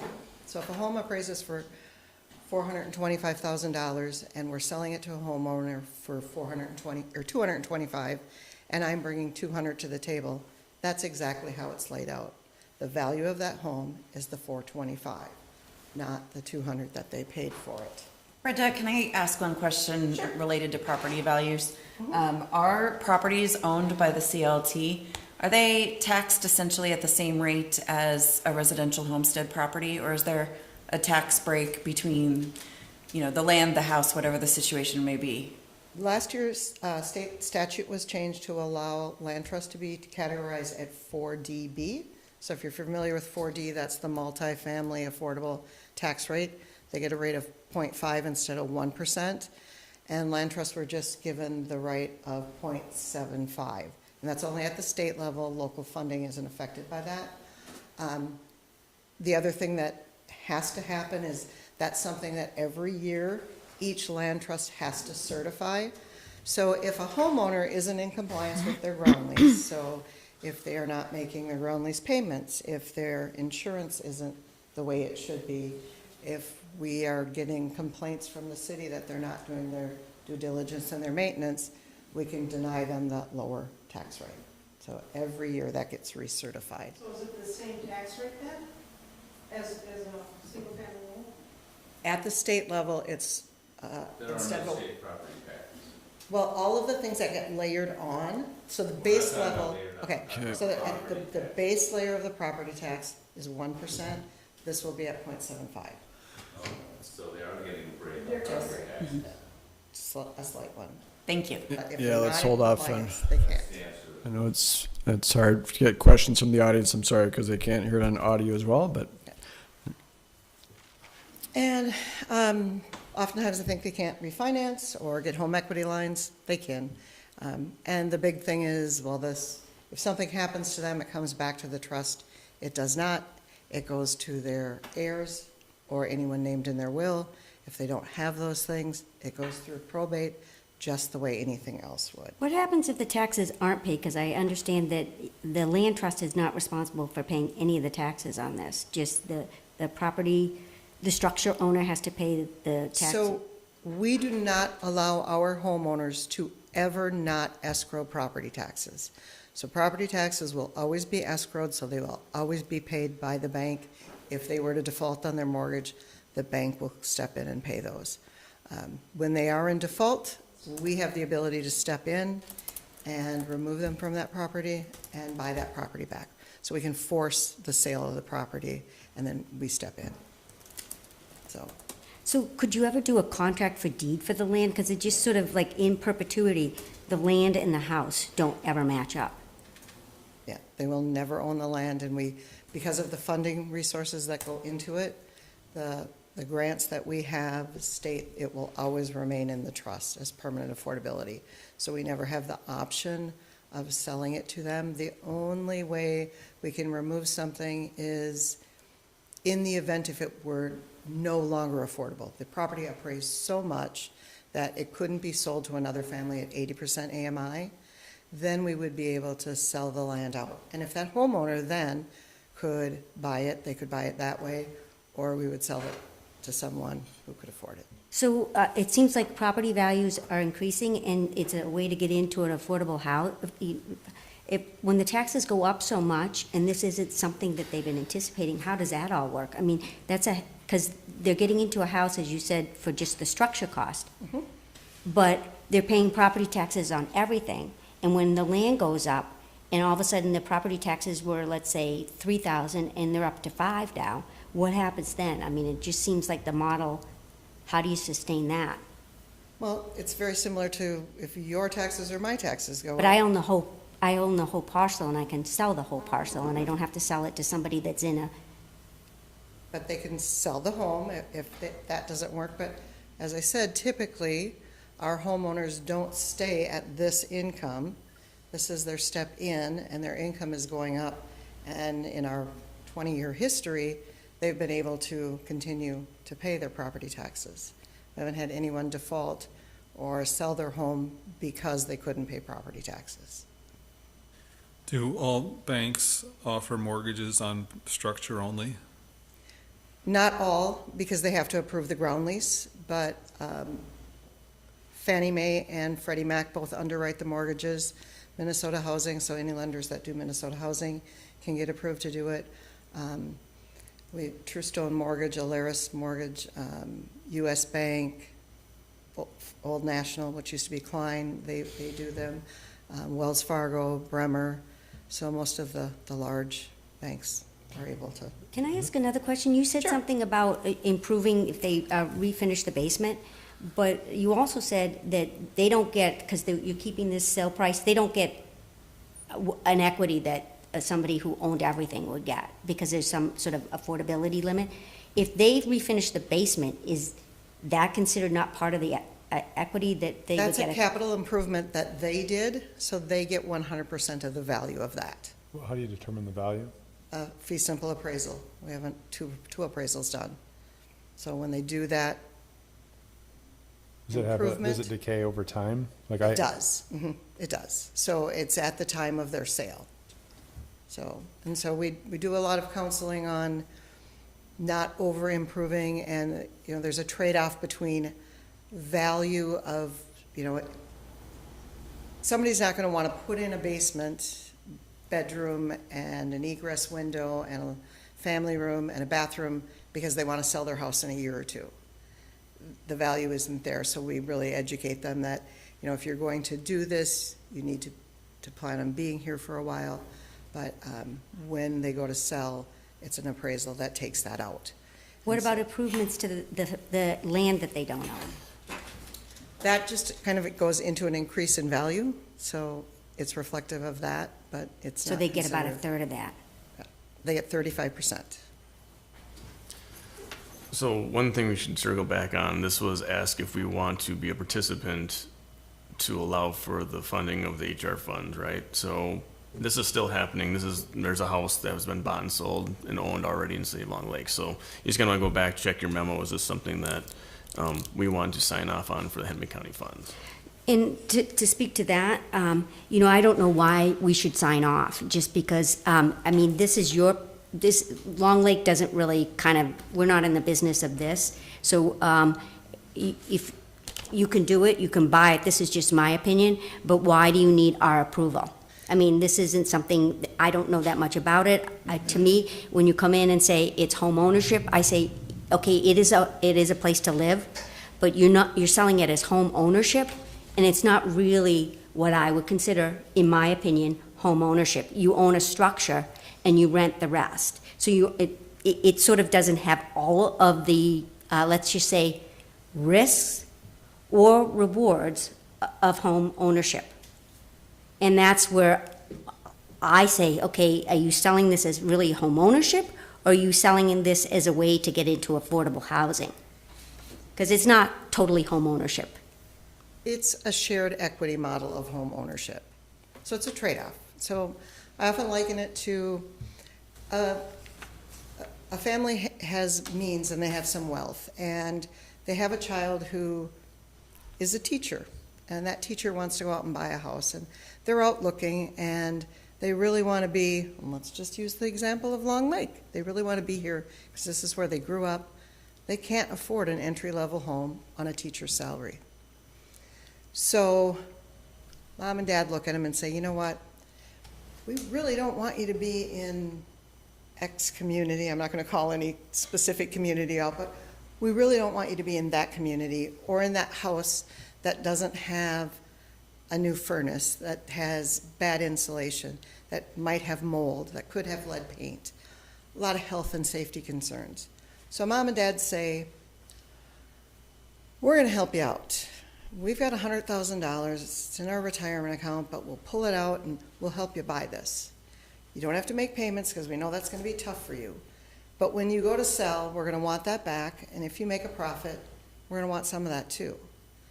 Well, this is for the people who can't do that. So this is a hand up, not a hand out. So there is a trade-off, but it does make a big impact in a But lot of people's lives. To your example, they would buy the property, like the house and the land. Mhm. And that's where it's sort of this hybrid. And back to Scott's point, why do you want us to sign So off the- on and The approve only that? reason that we're here asking for the approval is because one pot of funds that we get from Hennepin County, we get that money and we can use it anywhere, but again, remember, you pay taxes into Hennepin County, so Long Lake citizens are giving Hennepin County money. It's a way to get some of that money back into your community. It's part of state statute that says if Hennepin County HRA spends money in a community, you have to sign a resolution saying you're okay with that. So we're not here asking for you to provide any funding to our program. We're just saying, allow us to use the money that can be used here.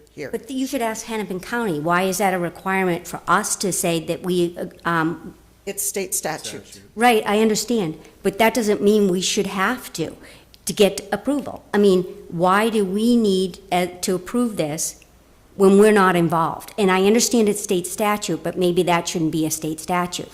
I'm just saying, I don't feel comfortable. We're told we have to approve this? No, you don't have to approve it. It's just that one pot of money that we won't use in your. I think you should go back to Hennepin County and say that, go back and say, maybe we don't, because why are they tying the money to It's not approval? Hennepin County, it's The state. It's in state statute, so So it's why- elected officials. So why are they tying it to approval from the city? I couldn't tell you why it's in state statute, it's just there. And it's not just this program, it's if you have a homeowner who wants rehab money used here, you have to get the HRA has to get approval from the city to use their money in your community.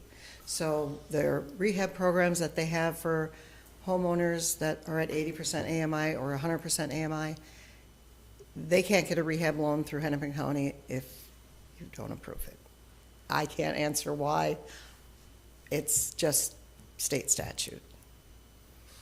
Do you have a question, Should it be Gina? changed? Probably. Well, maybe. Yeah, Go ahead. maybe this is a silly question, but with all due respect, if this was denied August 7th, why are we revisiting it again Well, so because, soon? sorry, at that time, the council was like, yeah, I feel like there's more questions than answers, but we'd be willing to listen again from the presentation from somebody from their representation. So that's Yeah, how this maybe. got put back on.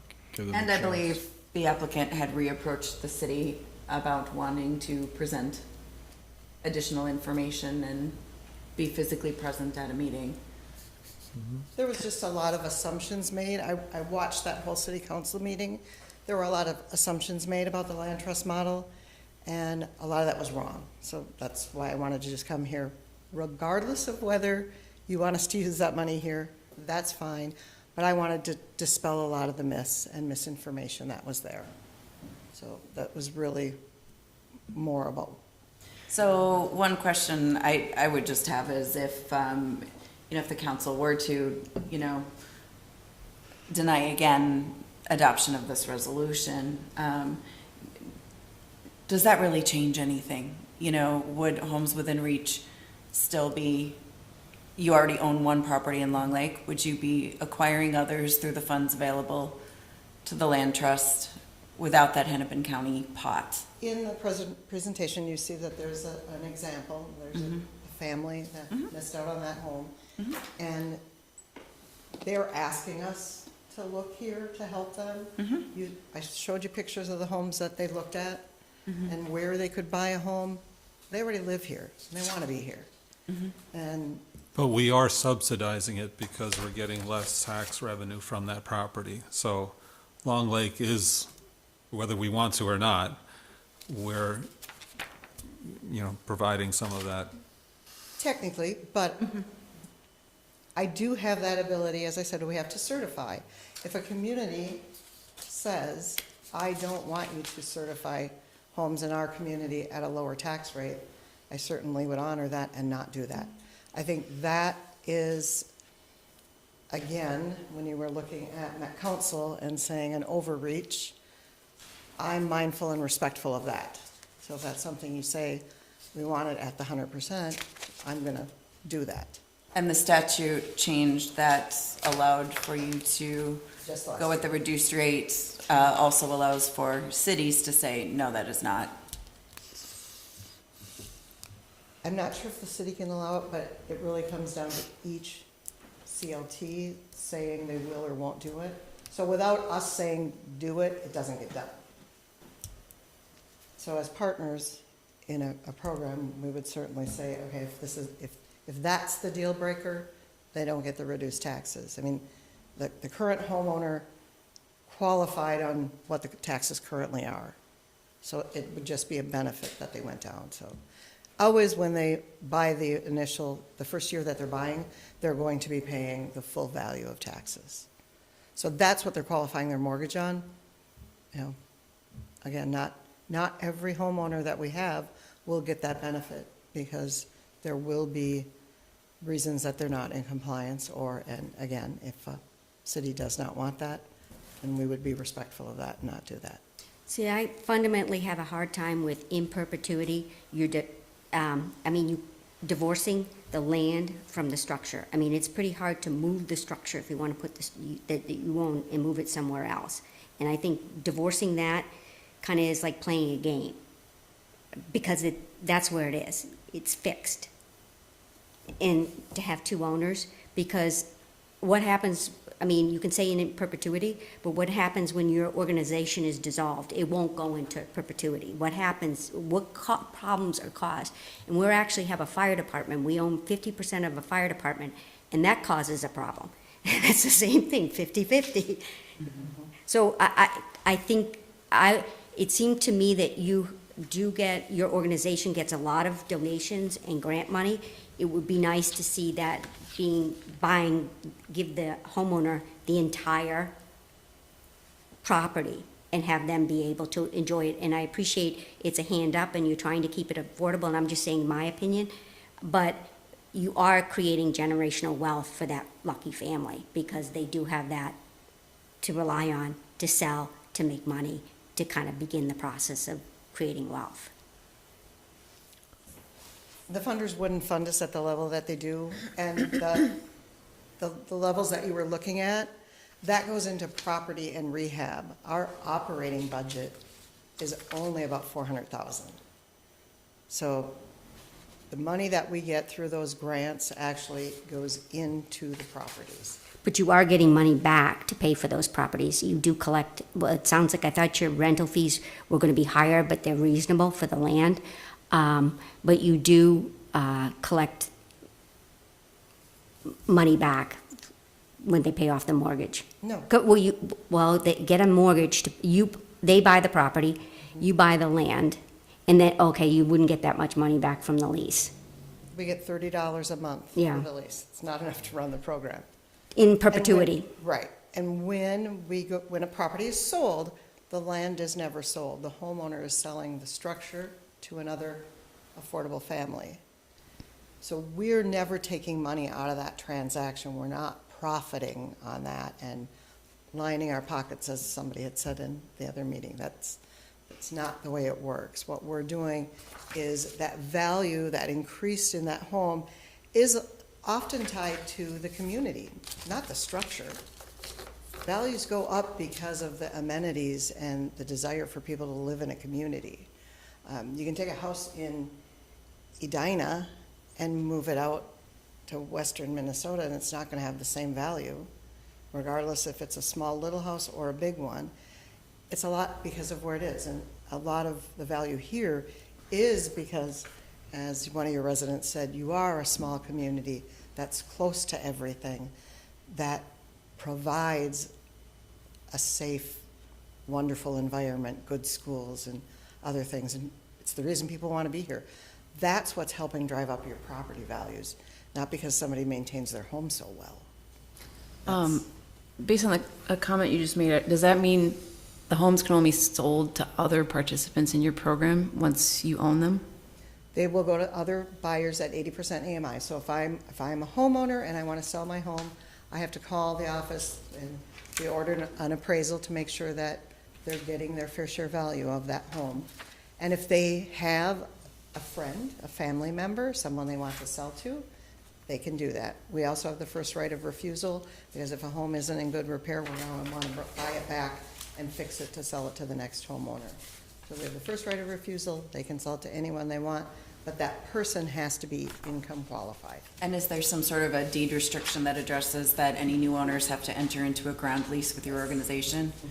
And when you are receiving tax statements, I would imagine, are the homeowners receiving one tax statement and you as the land trust are receiving a separate one just for the land value? No. How does that process work? They receive the whole thing. They pay the taxes on the structure and the land. That's part of their ground lease. Okay. And that gives them the right to also apply for property tax refunds. Okay. They're getting the use of the land. Brenda, so I know we kind of interrupted you a couple times. Was that the end of your slides, or did you have another Well, slide or two? No, a lot of them here I can just kind of quickly go through. These aren't really important. That's just kind of who we are, our mission. We currently have 213 homes in the portfolio. We serve 16 suburban communities. We've helped 253 families via resales. Our average area median income is $58,000. 35% of buyers are first-time home buyers. And we currently hold almost $23 million in land in trust. This is kind of really the important things of why we do what we do. In the metro area, somebody at 80% AMI working, a family of four, that 80% AMI is $97,800. That's a monthly gross income of $8,150. Statistics show that someone at that income typically has monthly debt of about $1,200 a month. Their maximum loan is $252,000, a little less than $253,000. So that family of four making that income can't buy, not just in your community, but in all the communities that I serve. Our buyer is that bottom one. Most of them are at 60% AMI, so family of four, that's $74,520. Their gross monthly income is there.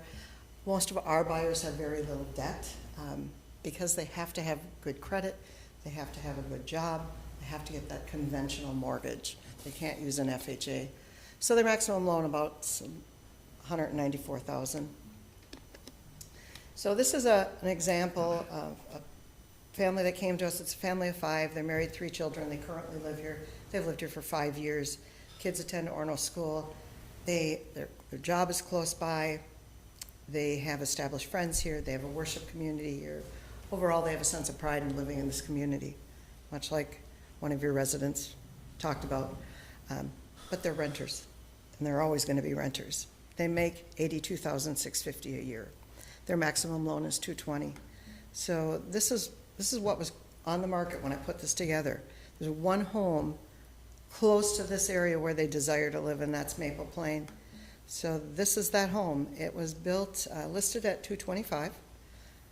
It was built in 1990. It doesn't have a garage. It's 1,300 square feet finished. But I would argue whether it's finished. You can look at the photos. It's a dump. If my kid came to me and said they wanted to buy that, I'd be saying no. And you can see that they talk about the fact that it's great schools, but this is a perfect opportunity for a flipper. That came right out of their MLS listing. Our home, it listed at $225,000. Again, that's not the true sale price. The sale price was much more than that, but that's what our buyer was able to purchase the home for. That's actually supposed to say 1,707 square feet finished. It's a 4-bed, 2-bath, 2-car garage. It was built in 1970. When we purchased the home, we put in new HVAC, new furnace, new air conditioning, new power vented water heater. We installed a radon system. We put in new flooring. We had new concrete in the front of the house. We added insulation. We put in new doors, updated the electric. We added insulation. The home went from an energy rating of 103 to 77, so it's about a little under $800 in energy savings for the family that's purchased this home. The family that purchased this home, they've been looking for 8 years. Now, mind you, they stopped during COVID. But they lived in a very small community. They work on the edge of Minnetonka and Wayzata, and so they had been looking out this direction. They couldn't find anything. They started looking farther into the metro area, and their parents, who still live out west, begged and pleaded with them not to buy the homes that they were looking at. Not just because of where they were located, but more so because of the condition of the homes and how they would be burdening themselves with multiple repairs and fixes as young homeowners. So they've been looking and looking and looking, and when they found this, they fell in love. And they're very excited to be here in the community. They can't wait. She talked about the fact that the kids, it's a fenced-in backyard, and the kids can have a safe place to play, that they can build snowmen in the backyard and don't have to worry about the other kids in the apartment knocking over the snowmen. She's excited to hand out candy at Halloween. She's excited to be part of a small community that she hopes will be welcoming to her because she plans on being a good neighbor. So that's really the important piece. The next slide really just talks about that resale formula. And the hard part to grasp is, while they don't have everything, you have to look at the fact that the reality is this $340,000 home isn't attainable to them. There isn't a bank out there that's going to give the person that can get a $190,000 mortgage this home. So you have to look at the fact that they're going to buy a home that's $190,000. And so when you look down at the very bottom where, yes, they're only getting 35% of the increase in equity, it's about $20,000 difference. The estimated funds to seller, it's about the same, it's about $21,000. But the reality is, that home that I bought and I put that person in that first column, I put $40,000 in rehab into it. That $190,000 home, that's the one I showed you. They're going to put way more than that into that home. So that's the trade-off. We're hoping that we're giving them a better opportunity to succeed in home ownership and to move forward. What happens if there's a drop in the real estate market? The subsidy is the one that ends up taking the hit. That doesn't get passed on to them. And that's why it's built into that calculation that way. So during the foreclosure crisis in 2008-9, only 3 land trust homeowners in the state faced foreclosure because of the affordability piece. And we didn't have to do short sales. We were able to sell those properties because we could reduce the subsidy and still keep it affordable. So I was walking through this first column here. I just wanted to see if I understand the math. So, so they bought it at 190, and then after a number of years, the appraised value is 220. So there's a $30,000 increase. They get to pocket 10,000, which is the 35%. And then the next sale price is 200. correct. That's the one. So there's, am I missing $10,000 somewhere? So Because it's, the appraised value is 220. it goes back onto what they purchased the home for. So their original sale price of 190, that's what we add that 10,670. That's how, so it doesn't get sold at the appraised value. In our model, we take whatever they paid for it, plus whatever their equity was, and that gets added on, and that's the new. So the buyer in our model can now buy that, that Okay, home. so in their, effectively for them, they bought the house for 190 and they sold it for 200 Right. to a fictional, essentially a fictional buyer, it's in some way. So really, if you wanted to say what was the home and land appraised for, it would probably be that 220 plus the 150 that we had in there, and then some increase probably in that land, maybe another 20,000. So that would be what that home was appraised for, or right over there, that 390. So if somebody did a significant upgrade, they drop $50,000 into this home, immediately. As a capital improvement, Yeah. when they go to sell, they'd get that value back. So immediately. In it's worth- addition to that 10,000 there. Immediately it's worth 50,000, and then is there a model for how different parts of, if you do a kitchen, it decays at this rate, and if you do. Yes, it's all built into a capital improvement policy and plan. But really, at the end of the day, what it comes down to is when you look at, so that estimated funds to seller, that takes into consideration paying down on their mortgage. So our buyer who is in the $340,000 home will walk away with a little over $37,000. The guy that went out and bought the $97,000 on his own, because that's what he could afford, instead of buying in our model, he does walk away with more. He's gonna walk away with $56,000. But again, I showed you what the buying power of that is. And so our homeowner probably in 10 years didn't have to do anything. We put on a new roof, we put in new windows, we did all the major mechanicals. He's buying something that needs all those things. And again, I put 40,000 in, so if you take 40,000 that he had to invest into his home away from that number, he's not coming out so great either. So it's really hard to compare the two, but that's what you really need to look at is what's the quality of the home and where are they at. Brenda, do you have any examples of nearby cities to us that have approved this or not approved this or anything like that? Sorry if that's a tough question. I hate to say Orno. We have homes in Wayzata, Deep Haven, Orno, Edina, Bloomington, Eden Prairie, Minnetonka, Maple Grove, Plymouth, so all of the St. Louis Park, Richfield, Bloomington. But out this way, it would, St. Bonnie just approved it. We're able to go out to St. Bonnie. Mound is looking at it to consider it. So in the Orno example, they approved Yes. it? Mhm. And it really, we're looking at expanding this way because we're getting more people interested in our program that are coming from this area that don't necessarily want to move farther in.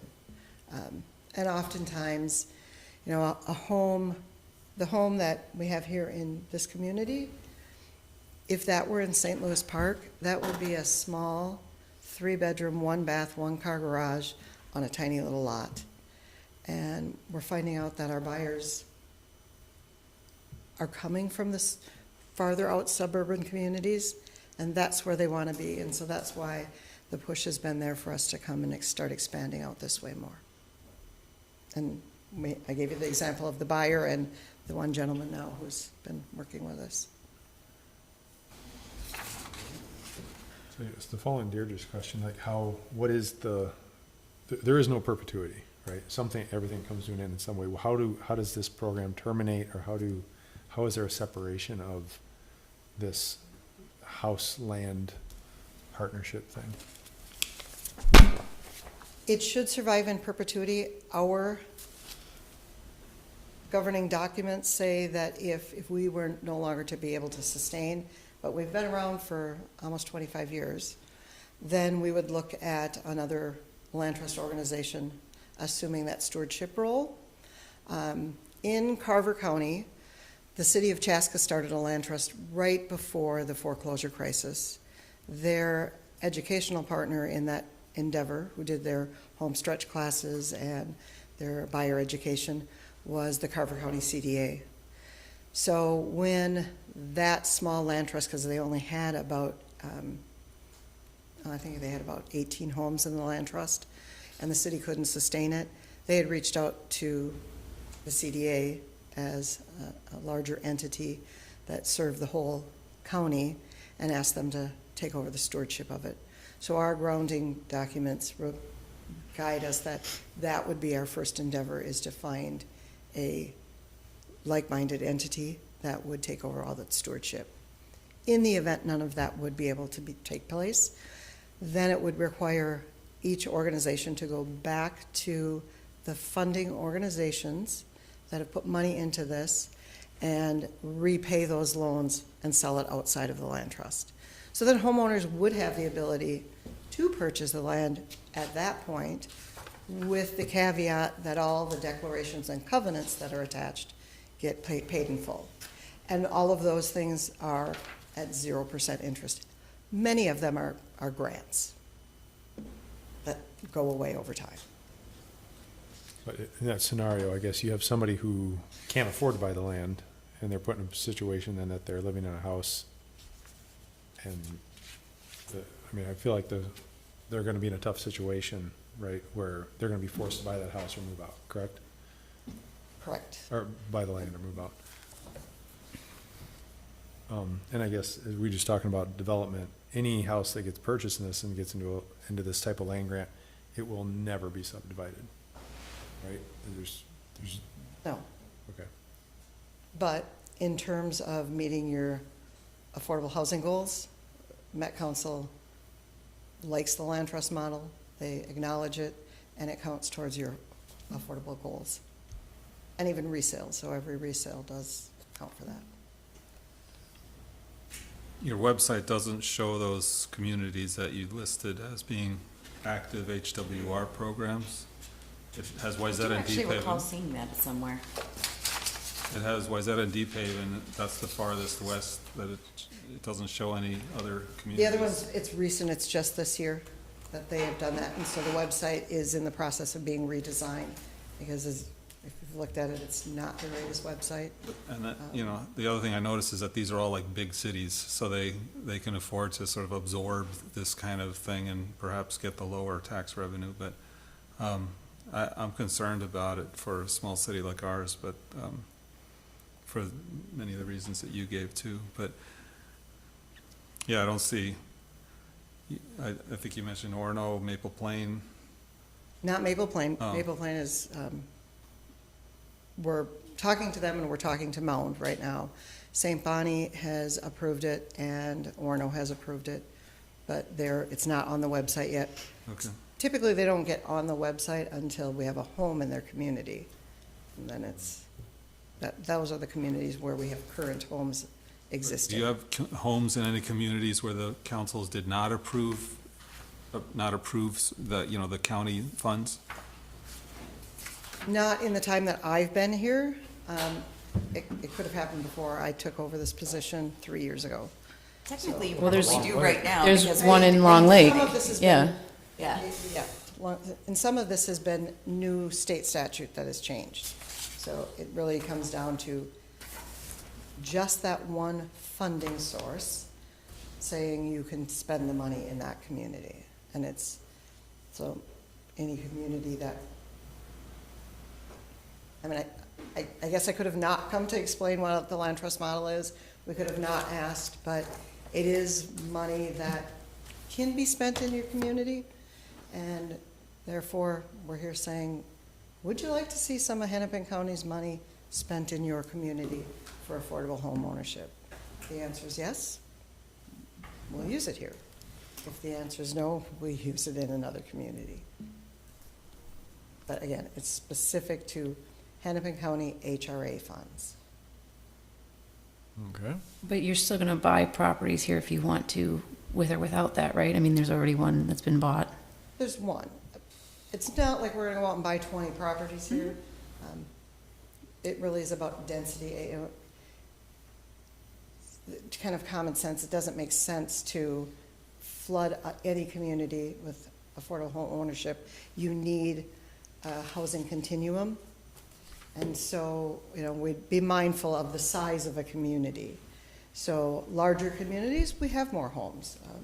Our greatest density is in Minnetonka. We've been there the longest, and it's a very large community. We don't have quite as many in Eden Prairie. It's a little smaller community. So, Wayzata, it has very expensive homes. It doesn't have a large footprint per se. We don't have a lot of homes there. So it really kind of depends on the size of a community. It doesn't make sense and our model is scattered sites, so they're all over. We're not looking at going in and buying up a whole block of homes. It doesn't work that way. So it's really, the reality is in the next 10 years, you might see 3 land trust homes in the community. That's really what it is. we're not buying just to buy and do it. It's driven by a mission, and it's driven by people having a desire to be in that community. We've had a couple of people that wanted this community. That's why we've looked here. But really, you know, we're mindful of not putting too many homes into any one single community or one neighborhood even. I appreciate what you're doing, but we have people in our own community that have trouble paying their property taxes as it is because it's gone up so much. In fact, we were talking about at our work session how we get zero local government aid, and a lot of cities around us get a lot, and we get nothing to help, you know, with our tax levy. So I don't know. I feel like we have people here that have been living here a long time in their homes that maybe, you know, are struggling to pay their increasing property taxes. So that's my bigger concern than well, I mean, again, I think it's a good thing what you guys are doing, but I have my own concerns for our community. And I think it's a great thing that you're doing. I just think the fix of like taking the land apart from the housing structure, and if there was a way to kind of, as you said, they need an entry to get into it, and then they kind of, if you could find a way where eventually they could, and I understand that you're trying to keep it low, but after a while, the house is not being, let's just say, the money isn't being put into the house where you would when you own it free and clear. You own the house, you own the property, and it just seems like maybe, I understand that it's a kind of, I'm gonna use the word gimmick, and maybe it's not, but a way to kind of make something affordable without giving somebody the entire right. And I understand it, but I kind of would favor something that gave somebody the entire right in some way, where if you could find, even if Hennepin County would give people. There are a few models that are out there like that, but it benefits one family, and it takes a lot of resources. So if you go back to the slides that showed about that, that's a forgivable loan. I'm going to give you money to purchase this home, and then when you sell, you get everything. They walk away with a lot, but now that affordable home is gone, home values have gone up, and now if you want to help another family, you got to bring a lot more subsidy to the table. So this is kind of that Rent control almost. It looks like a rent control scheme, almost like you kind of I like. take offense to when you call this a scheme and a gimmick. It's really offensive, I'm sorry, but it is. It's a proven model. It's been around for many years. But and taking the two and separating them. I mean, the house sits on the tied together land. by a ground lease, which spells out all the terms. And nobody is forced to do this. It's a choice that they make. And they meet with an attorney to review the ground lease. So we make sure that they fully understand what they give up in order to gain what they're getting. Which Food for is, thought, but may I just interject with a question? This resolution of consent, does the HRA you're working with, that funding pot, is it as simple as either approve or deny this resolution, or could it be something like approve but subject to the land trust buying no more than so many homes in our community? it can be that way.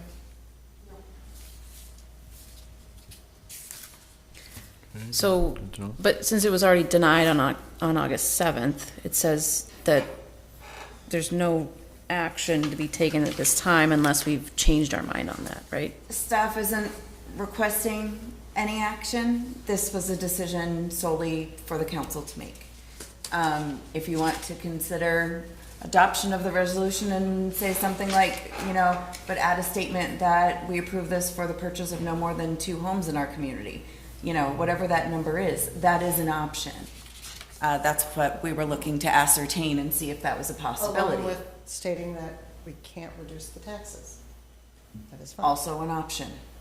So if that language could be added to the resolution, that might alleviate some concerns about the number of properties that would be tied up in the trust, and also the property tax reduced rate question.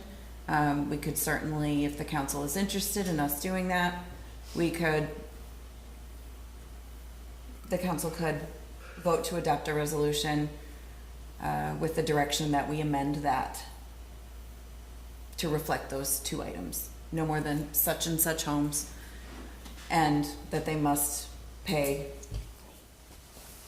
full property taxes, or at least the portion due to the city of Long Lake at all times. Something to that effect. I'm sure we could work with our city attorney to draft that appropriately Can in you better sh- language than mine. Can you share the home or homes you have in Wayzata and Orno? The one in Orno was on Livingston Avenue, Station 2. so it's Navarre area. Station yeah, 2. kind of in the Navarre area. The one in Wayzata, we've had that so long I can't, it was on previously on church property. I think it might be on Wayzata Boulevard.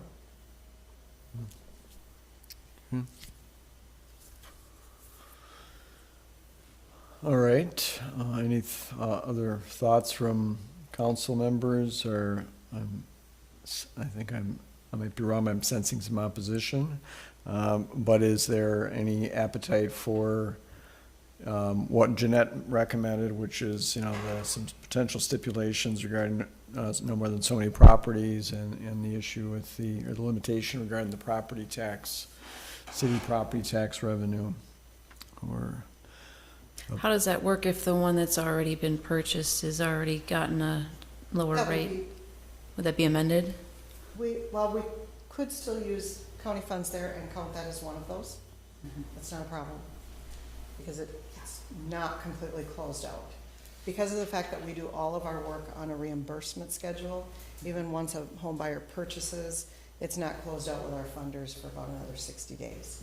And I think no more than blank in the city of Long Lake, the land trust, provided the land trust does not retain ownership of more than this many properties. That would include the one along with any others, whether one or So if none. you said two, that would be one, and it would allow. But are we talking about just this land trust or another organization? No other land trust can work within this community. Right. We all follow a charter that defines our geographic area. Okay.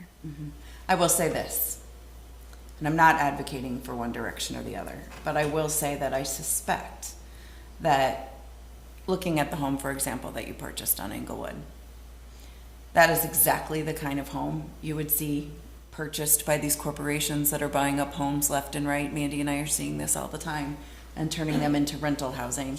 And I can honestly admit that I see more opportunity. That home on Englewood is more likely to be invested in by the land trust than by these corporations that are buying and renting these houses.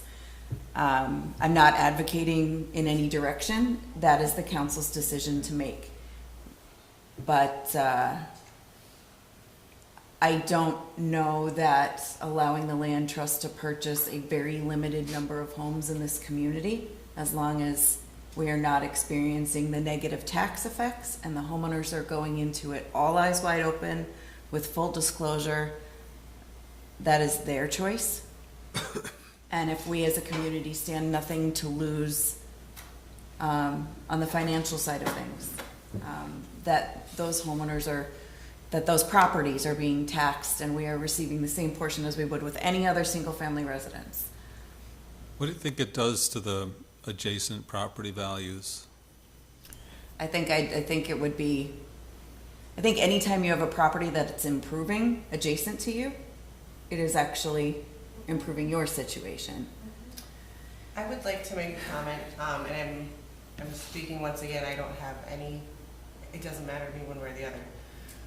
One thing Jeanette did mention is what we're seeing right now in the city of Long Lake is a change in our housing. A lot of our homes are older, and I would say on average each month, the amount of homes that are being sold right now, because they are selling for very high amounts, we have a multitude of corporations coming in right now as rentals, multitude.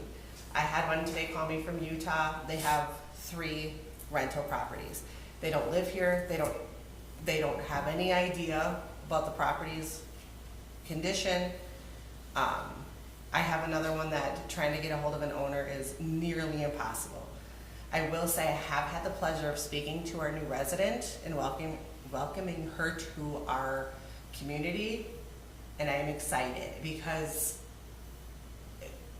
there's not an issue of struggling, there's no concerns about paying utilities, automatic, right away on auto pay, right away on, whatever they can do to get it, automated. Unlike Very rental willing. policies, or unlike rentals, we basically have an insurance program on that, because if they don't pay their bills, they're in trouble with you. Right, and so, and like I said, I have no teeth in this, I'm just saying that as a city, we are starting to see a corporate-owned city, and with rental properties, they're not taking care of their properties. We're also seeing a lot of flips. We're also seeing a lot of homeowners investing in their properties. She sees from the utility side of things, I see from the permit side of things, where she sees more corporations. I'm also seeing more new homeowners and existing homeowners investing in their properties. I'm seeing people who bought just a couple years ago finally being like, okay, now I can start putting some money into my property. So we're seeing a lot of that. But yeah, not advocating in any direction, just tossing this out as maybe limiting it, if you're not going to be, if that tax break isn't there and there's a limit to the number of those houses, is that something that would change the council's outlook on consenting to the county's funds assisting in the program? Because it is not us assisting, it is the And I would county. say the question about what did it do to the values of the properties next door, it increased it. That's what I would It appraised expect. significantly more than when I purchased it, because of the improvements we put into it. Just out of curiosity, when did you go in front of the Orono Council? I've watched most of their council meetings, and I don't recall seeing. They had no questions, they put it on The their consent consent agenda and agenda, went yeah, right so through. we've just They been- understood what the model was, and When was that? Just been an hour talking about this, but that's, I don't personally know, I just know they do a lot of things on their consent agenda as I've. St. as I've Bonnie studied put it them. on a consent agenda Right, too, a lot of them right. have. Right. But anytime someone, doesn't understand the model or wants me to come and present, I do. We're buying homes in Plymouth from the HRA, and I've been to the HRA and City Council probably 7 times for that program, but. I mean, I just suggested, we have a long agenda to go this evening, so I just thought I'd throw Yeah, that out there thank and you. see if this helps. I was gonna say, I like the idea of putting the guardrails on, because we can approve it with guardrails, or we cannot approve it, and then there's no guardrails. So, that's just my thought. Good point. Yeah, I'm now, I didn't realize about the, sorry, Nita, we're not gonna do public comment tonight, we're kind of running on time, but, You heard from staff, you gotta hear from a resident, and it's like a no, because this is in Long Lake. They bought a property already, we don't need to bless them, because that's my taxpayer money too, because that's where they're getting their grant money. And I'm sorry, I do not approve of this at all. I'm a single parent mom, I earned my house. And I improved my house. Nobody gave me a handout.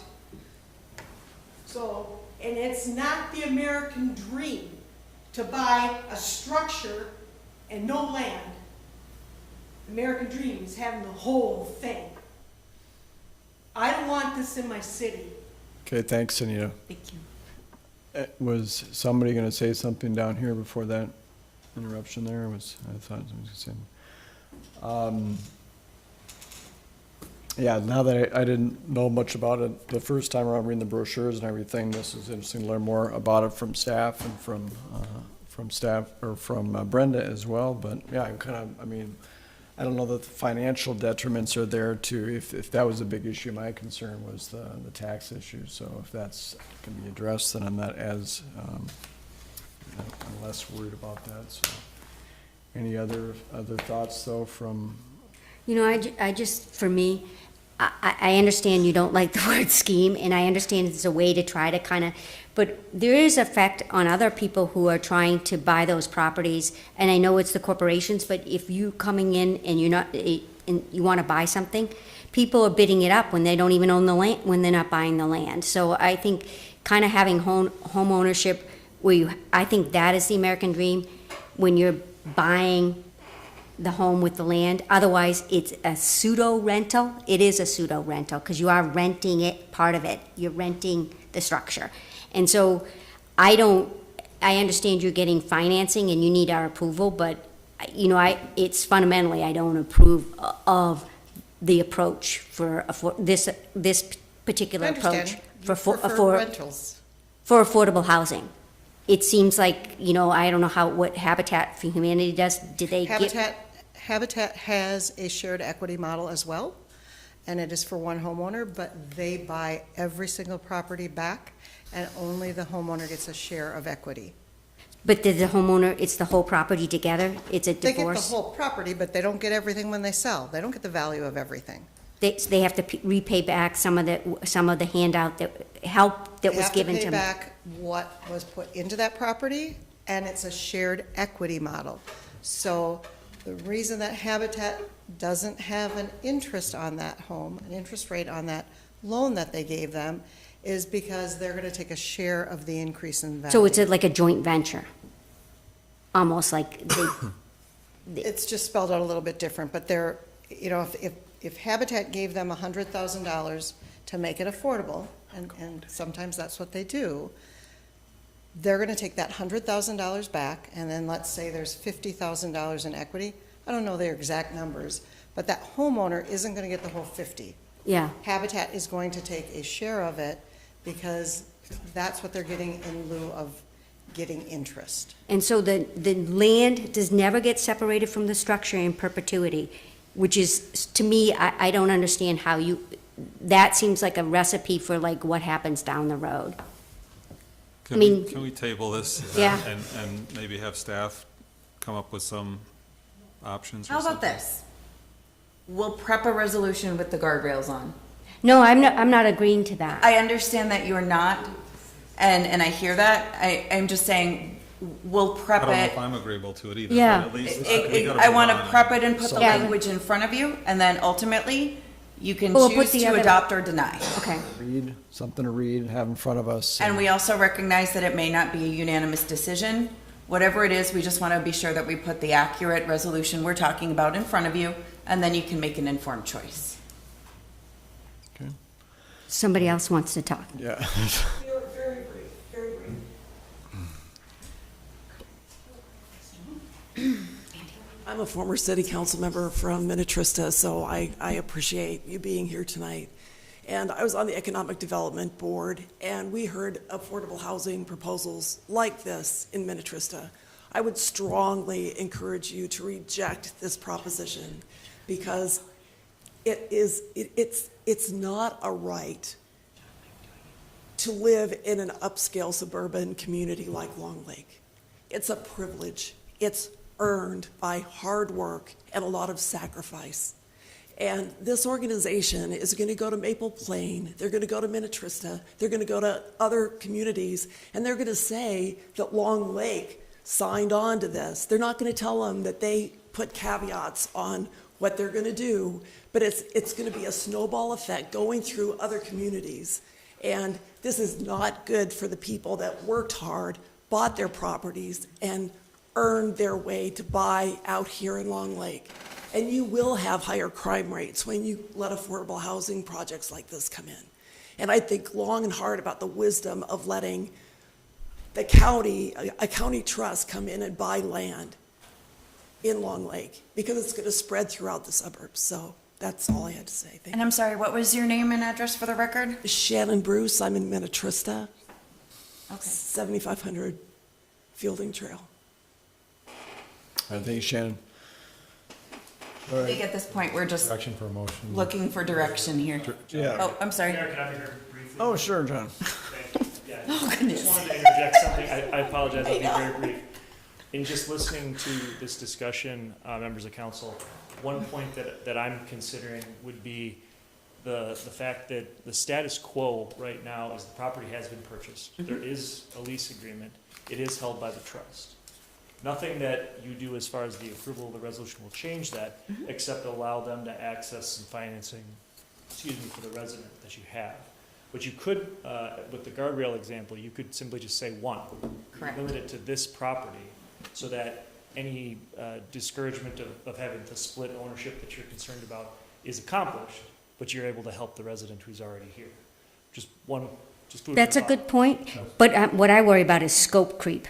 Yeah. Okay. What I'm saying is if you approve this, you're endorsing it and encouraging it. And then it's coming back, but But the reality is, the trust can come in and buy whatever they want. anyway, Yeah. and Right, put yes. any With no restrictions. guardrails unless we put some in place. Right. And Well- they've already, the guardrail is never gonna be, I think you've made it loud and clear that you do not want workforce housing here, and I worry about our current homeowner being accepted in the community. no, it's not And you that. can It's trust not me that. I don't want to buy any more It's the houses here. the model of like much. separating the Too land much. from the building. Too much.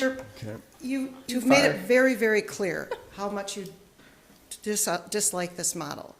Don't like this model, no. That is very true, but there are maybe other models that I think are good, and I live in I a don't have- neighborhood I that don't has a have- lot of affordable housing. I don't have the ability to bring another model to you, so with that, I understand you don't want any more of this model here, and we certainly don't want to move forward any farther with acquiring more homes here for the fear of the retaliation to homeowners here. have we That- demonstrated that? That's not fair. That's not fair. Well, I It has worry nothing to about do it- with the woman who lives here. Well, when a That's resident gets up out and of talks line. about the fact that our homeowners are going to bring crime, that's not Well, that true. didn't- That's not that us didn't come saying from our that. council. You say. No, But- I don't agree with that. No. One city council member has made it very clear that she doesn't like the model and doesn't want it That's, here. that's and- one out But of that's five. separate from the person. Right. living And- here. And so we just, if we can put this aside and you say, this is enough, and maybe we'll revisit this years down the road once you see how this works, that's acceptable. And maybe more information about how the model does work, because it is a proven model and it does work. But I can't bring you another model. This is the only one that I have in my toolbox. It's not the only way to achieve workforce. And that's my point. Yeah. And there may be other things that you want to look at, but to call us a, And for me, I just couldn't say yes to it now, but if I see, if we address it again down the road and I get more information, I mean, this is great what you gave me. I need to get more information. I need to see, how you have operated across the Twin Cities and before I could make a decision on it. So that's where I am, so. and I'm more than happy to talk to anyone, meet for coffee and give you information about it or answer on a Zoom call. I think what will ultimately answer their questions is if they maybe meet with counterparts in other cities and learn more from them about their experiences. Maybe that's kind of the information that you'd be looking for, but I think the consensus right now, what I'm getting out of the energy of the moment here is perhaps there's just no further direction tonight. Let's just move on, might be where we're looking at. Can we request that the property tax remain paid in full? That's part of the guardrails. But I mean, like, can we make the guardrails without saying yes to? I don't know the answer to that. Okay. All right, well, thank you. Thank you. Brenda, for a little more challenging presentation. I so appreciate your coming out and doing that for us. I'll maybe talk about this in the future.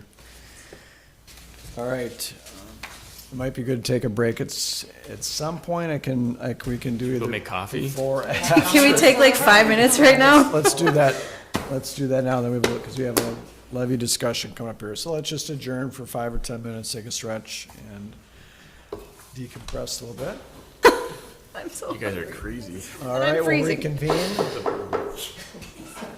Now we're gonna move on to item 7D.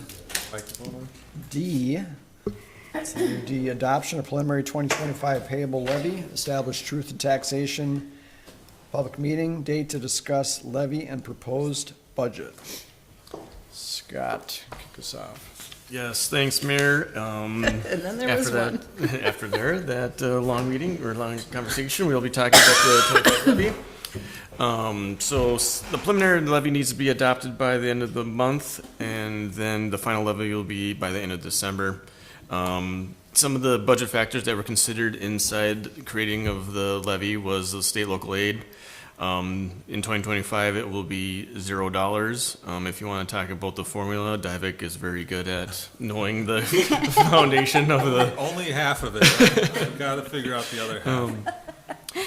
Kind of what we've been seeing in the areas that the remodels and upgrades to the community homes have revenue-wise have been increasing, so we believe that's going to continue for 2025. But going with that also means the expense related to the inspections related to making sure that everything's been done complete. Also, another factor that's included in the levy is a 3% salary increase for staff, and then budgeted 10% increase in employee health insurance, but 0% in dental insurance premiums. The 25 recommended levy is net levy was $1,745,661. That is a $168,000 increase from 2024's final, and then the increase is a 10.65% from 2024.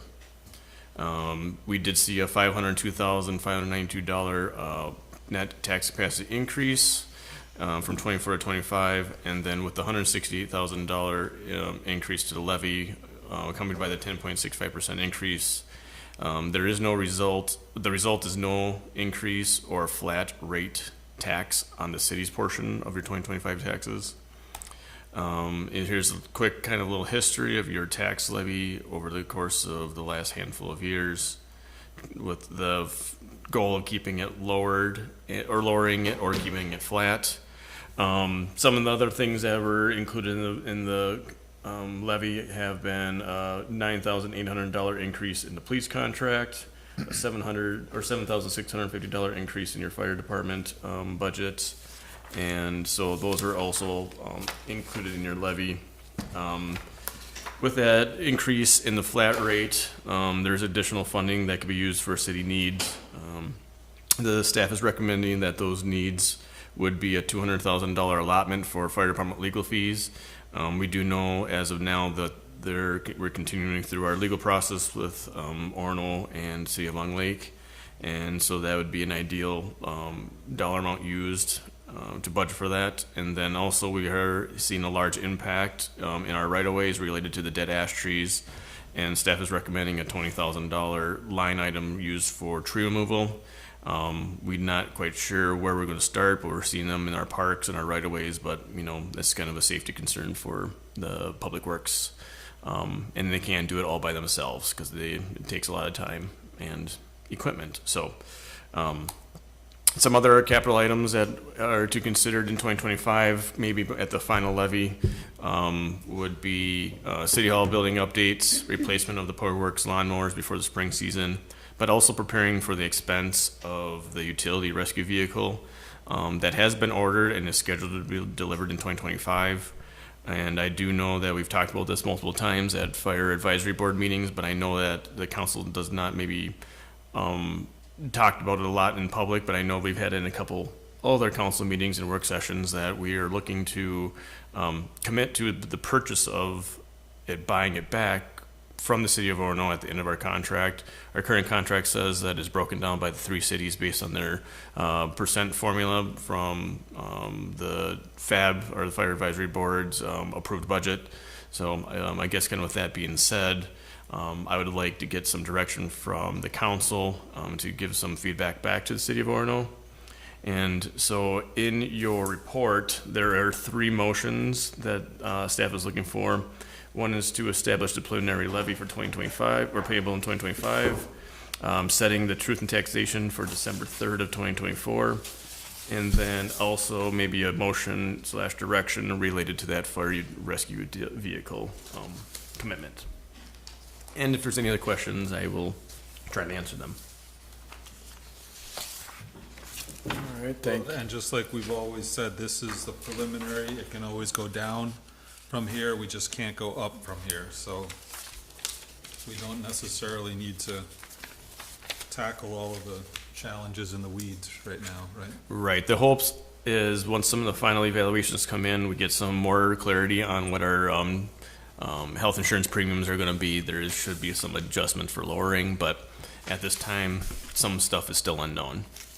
I want to point out the fire department legal fee issue. That's money that we would have to pay up front, but then we would, it's entirely possible we'd be, those fees would be ordered back to us or paid to us after the trial is coming up in January, like has been done already with our motions to bring, motions of contempt that have been brought forward. Those legal fees have been awarded to us. They're on appeal right now, but this could just be a goal is for this to be an upfront cost that would be reimbursed later. And the current one is about 85,000? Yeah, I think that's about right. Mid 80,000 range, correct. All right. Yep. Any other thoughts or comments from staff, for staff? You guys good? I can make a motion. Yeah, we talked about this during the work session, so let's Yeah. talked about this quite a bit. Multiple work sessions. Yeah. Yes. All right, so I'll do the first one here. Make a motion to adopt resolution number 2024-42, establishing a preliminary property tax levy payable 2025 for the city of Long Lake. I'll second that. All right, Councilor Divick beat you to the punch. Motion the second. Any further discussion? All those in favor? Aye. Opposed? Motion carries unanimously. I'll make the next one here, the motion to adopt resolution number 2024-43, establishing the Truth and Taxation public meeting date as December 3rd, 2024, to discuss proposed levy and budget for taxes payable in 2025 for the city of Long Lake. I'll second. Oh, thanks. All right, motion and a second. Any further discussion? All those in favor? Aye. Opposed? Motion carries unanimously. And the third one you didn't have written down, right? I did not have written down, Oh, so. I'll, just to add to your background there, in our last fire advisory board meeting, we had the utility rescue truck on the capital improvement plan, and that's $240,000, and we said, this has been a need for a number of years. We've already ordered it. Will Orono and Medina and Long Lake participate in this as is written in the contract, with each paying their share based on their percentage in the contract? And they indicated that they would if we would commit to if we would commit to buying it at the end of the contract. And at that time, it was just Charlie and myself and the fire advisory board, and we said, well, it makes sense. We understand why you'd need to know that so that you can plan for your future. So I said I would support it, and we checked with the chief, and so we've discussed it here amongst ourselves, and so that's what this motion would be to vote on, is to communicate, so the motion is, I guess, to communicate to the city of Orono that the city of Long Lake would buy the utility rescue truck outright at the end of the current fire agreement we have with Orono. That works for me. So it'd be a resolution that would be sent to Orono with maybe just a cover letter or something from Scott and Trey and that. Yeah, and I would summarize then like the discussion that we had at the fire advisory board meeting, and that's why we're doing this, is because that was the condition that they said they would approve the CIP. The CIP, that purchase on the CIP. Okay, you can do that. So that's my a motion. I'll second that. Motion and second. Any further discussion? All those in favor? Aye. Opposed? Motion carries unanimously. So all three of those have been That was quick. passed, yeah. I should always have that at 9:30 at night. Right. Just wait till 10:30. We're heading there. All right, the new item 7F is approve contract proposal from Waste Management Minnesota Incorporated for 2025 to 2029 residential and organics collection services. Thank you, Mayor. In short, with our recycling contract ending at the end of this year, we went out to RFP for recycling services, put out an RFP, had a couple of responses. We included some things in this RFP that haven't been included in prior exercises or contract negotiations. We included asking our providers to offer the refuse and recycling collection for city buildings and facilities at no charge. Currently, we're actually paying for garbage hauling for our city buildings. And also, we added a bid alternate for providing a weekly citywide organics collection service. As I'm sure you all know, we've talked about this before, between the county ordinance, the state mandate, everybody is being charged for organics, regardless of whether you participate or not. All of that is out of our hands. Our way of addressing the organics mandate was to require our haulers to all provide organic services. In doing so, we've learned that the haulers are all charging somewhere in the neighborhood of $7 and upwards per household per month for participation in organics. So we thought, okay, let's put that in the RFP and see if we quote it as a citywide contract. Can we bring that cost down? And it turns out we can. So the proposals we received back, staff was actually recommending moving forward with the proposal received from Waste Management. Their recycling rates are, they actually represent a 5% escalator annually of the existing rates we have now. So same schedule, 5% every year for the next 5 years.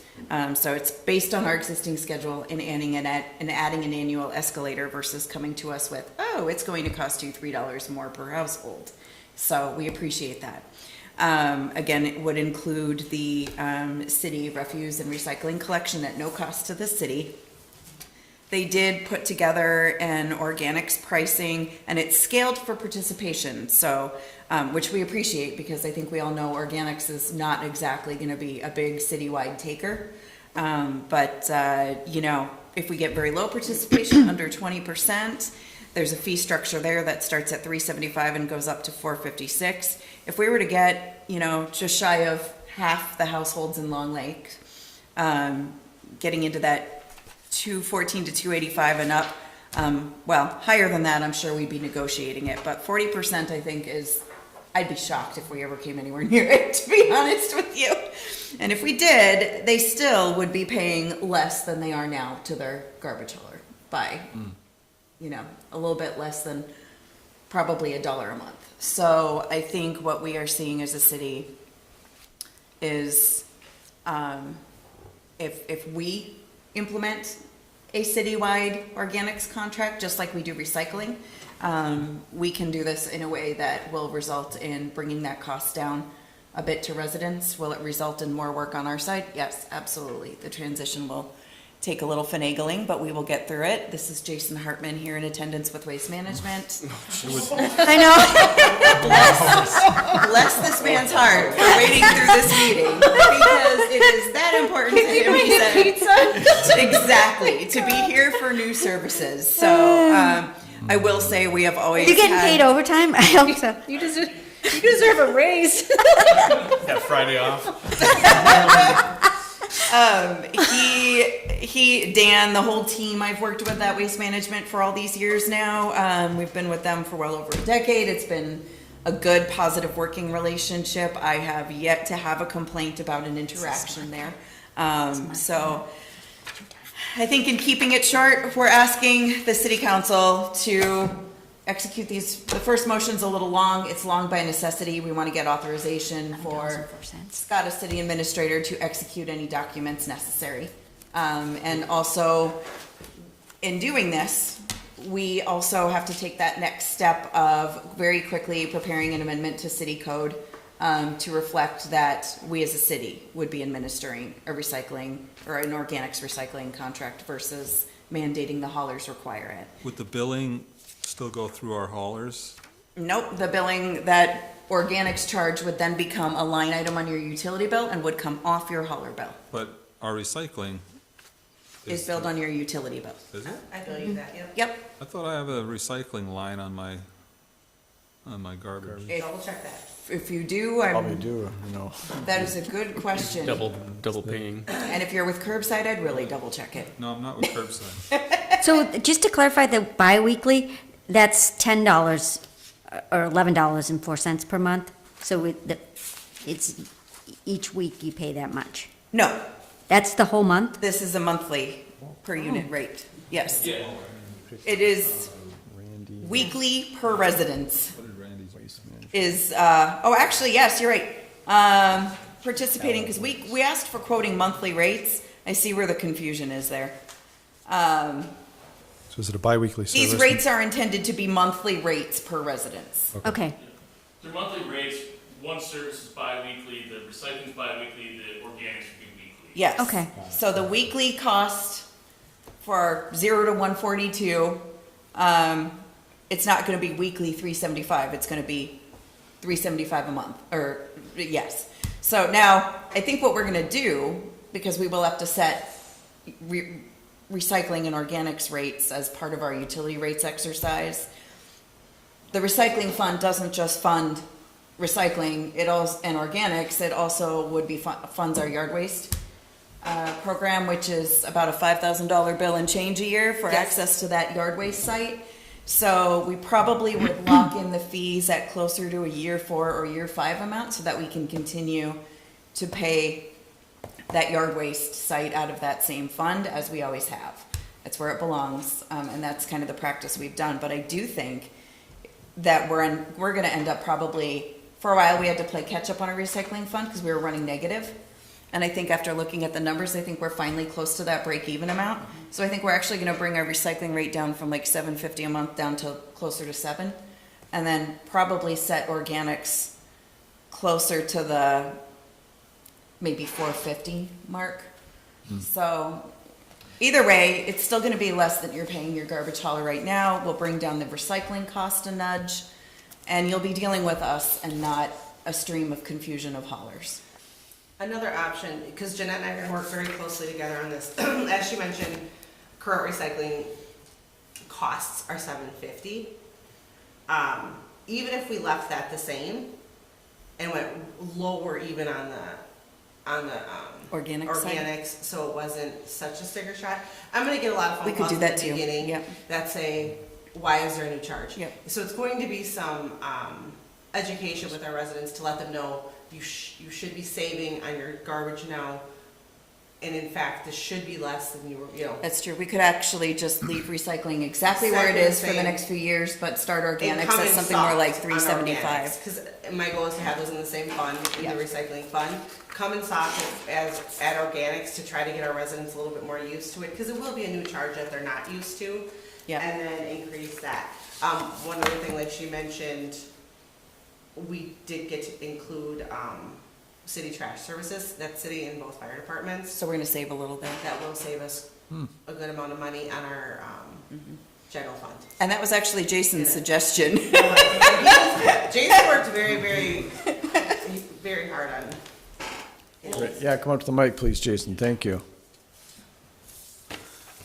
One thing I will need, when we start the program is, and you're probably gonna need to get it, is a list from both other haulers that have organic customers. We're gonna try, yeah. Yeah, and I know Republic will, I don't know too much about curbside. Yeah. But I'm confident Republic will give you the list, and I Yes. believe there's still a lot of Randy's customers in the area from back in the day, so. Yep, yep. Okay.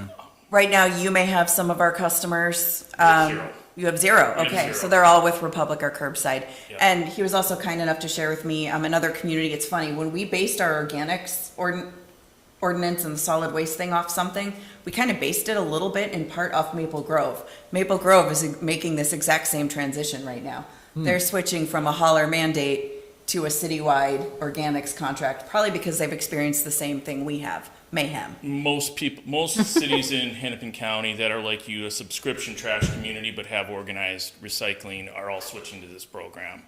Having the recycler collect the organics, it makes more sense, it's more cost effective for both the haulers and the residents, so. Still not the garbage, right? That's still No. separate. Right. That will create a little bit more We're not fuss in here if you take away Yeah. people's right to choose Yeah, garbage. we're not proposing a closed hauler system. You would think everyone wanted one umbrella, but. We're proposing a citywide organics contract instead of requiring the garbage haulers to provide it at their own pricing choice. Yeah. Jason, would it be the same truck or would there be two trucks? It'll be a like the- second truck second coming in truck. for the organics. Oh, that's good.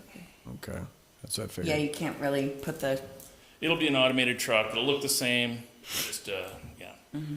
But it would be, yeah, it would still reduce the number of trucks on the road, like I brought up a month or so ago, that my house, I got 4 trucks that come to my house on every right now, other if you have Tuesday. 3 haulers providing that service, that's 3 haulers sending out 2 different trucks. One for your garbage and one for your organics, as opposed to our And your yard recycling waste truck, contract. too. Yep, and the yard That's- waste truck, that's what yep. I- So how exactly. do we get participation? It seems like we want less participation because of, No, well, The I re- mean, I don't think we're gonna advocate for one way or the other. The charge is there, the Hennepin County mandate is there, there is nothing we can do about it. I will say this, more participation actually helps the city, because more participation means more grant funds. By switching to a citywide model, we actually will probably be eligible for a little bump up in the grant funds, which long range might help us bring down the recycling billing a little bit. Not right away, because we just got near that break-even point, but long game, we might be able to Or we might be able to readjust. keep the organic soft for a while. Yes. With the offset of the grant money that we Yes. received, and so. but in terms of like, how are people gonna opt in? Are they just gonna collect a bucket and then kind of just put it at the end of the road and you'll know when you come through for recycling that they also have organics? No, typically they gotta call in and request service. And then Okay. we'll deliver them a smaller cart, put them on a route, so it'll be a regular route every week. that Okay. we Yep. Service. So that's what she's wondering, is like a regular route. They'd probably be calling me to get the cart delivered, and, you know, I'd be working with my usual contacts at Waste Management, just like I am for your recycling carts right now. I get requests for additional recycling carts all the time. So we're gonna start with getting a list of who's already participating, try to take care of those folks, and then make clear to everybody, hey, this charge is on your bill, it won't be on your garbage bill anymore, it's also gonna be less, it's with us now. But if you wanna opt into the service, give me a call, we'll get a cart delivered, and that'll become part of a regular route. Yep. It will be here every Tuesday to collect it on your regular, collection day. Yep. It's just whoever opts in, they'll have a cart. Yep. There'll be a designated stop. Do you still have to pay for it regardless of whether you opt into the bin or not? Yes. Okay. Yes. By Thank law. you, Hennepin County and the No. state of Minnesota. Yeah. Yes. No, I know that, Yes. but Yeah. the price would be potentially different. You still have to opt, Well, you that's, still have to pay. You can't charge somebody who isn't recycling. They consider organics recycling. You cannot Yes. charge them less than a person who is recycling. You It's a- can't decentivize someone who's recycling by charging them more. So Correct. Right. that's why we have to charge it equally across the board. yep. I think every bill will have the same fixed fee, like I said, Jeanette and I will work closely on that. And I'm also gonna work with both Scott and Jeanette. I've been throwing around the idea of calling it like Hennepin County Organics. Because, or something, something just to make sure that this isn't us. Actually, no, Once we again, do don't want forget them to about know us. it's us, because we want them to know they need to call us, that Sure. we're the people to help them. But we're looking for ways that, this isn't something that, as a city, we just decided to charge everyone. We're trying to, protect the residents. And Hennepin County did do a citywide mailing on that. We're probably gonna have to do a citywide mailing on it as well. I still had to be explained that by my Yeah. garbage provider. I was like, what is this charge? Yep. And then they said, this is mandatory. Yep, And then I was not happy about it. yep. So anyway, procedure is a whole different thing. We can work through the day-to-day when we get there, but at this point, I think what we're seeing is that the numbers warrant staying with Waste Management for our existing recycling contract. They did come in lower than Republic, so I think that answers that question. But I think we are recommending the addition of the organics as well, because I think that we can work with Waste Management to provide it to the residents at a rate that is better than they're paying their garbage haulers right now. Just curious, how much lower, do you know off the top of your At head? least $1. Okay. I would say likely more than that. I think we're gonna set it probably closer to the 4 give or take range. I haven't played with them yet, but yeah. We're gonna look at it, we'll fight about it. We might leave recycling the same, I think that was a good idea, Yeah. just leave that at 750 and then go soft on organics and leave it that way. All right, any other questions for Jason, as long as he's standing up there? All right, thank you, Jason. Oh, you're very welcome. Appreciate you sticking around, and we'll, Yes. thank you very much. I've seen a lot worse. Wasn't our best one. Don't judge us. Want to make a motion? I'll make a Thank you, motion to Jason. accept, I'll make a motion to accept the recycling services contract proposal from Waste Management of Minnesota, Inc. for residential and organic collection services for years 2025 through 29. Per the terms of the recycling service contract, proposal form and request for proposals are recycling services city facility refuse collection approved by the city council on August 7th, 2024, and to authorize the city administrator to execute any necessary documentation. I'll second. All right, thank you. Motion and a second. Any further discussion? All those in favor? Aye. Aye. Aye. Opposed? Motion carries unanimously. And then we got the amendment one. Anybody have any questions on it? I'll do it. No. Make a motion to direct staff to prepare an amendment to the city code of ordinances to reflect that the city will contract for residential organic collection services versus the services being provided by licensed residential refuse haulers. I'll second. All right, a motion and a second. Any further discussion on that one? All right, all those in favor? Aye. Opposed? Motion carries unanimously.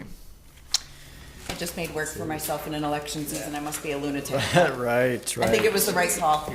Yeah, thanks for your work on that. I think that'll be overall very positive change. Okay, so now we'll move on to item G, which is updates regarding fire department matters. It's the last thing on the list. I don't, trying to think of anything major on my end that's came up with the fire department matters the last couple of weeks. I cannot think of anything. We haven't had any fire advisory board meeting.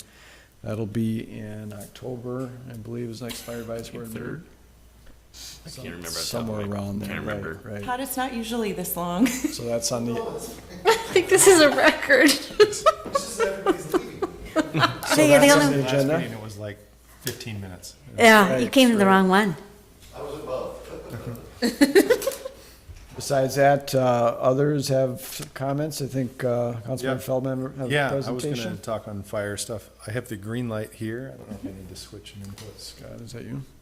So I'll just start, I know a couple meetings ago, John, you had mentioned addressing some of the issues as they related to, some of the comments that the mayor of Orono had made related to the Long Lake City Council.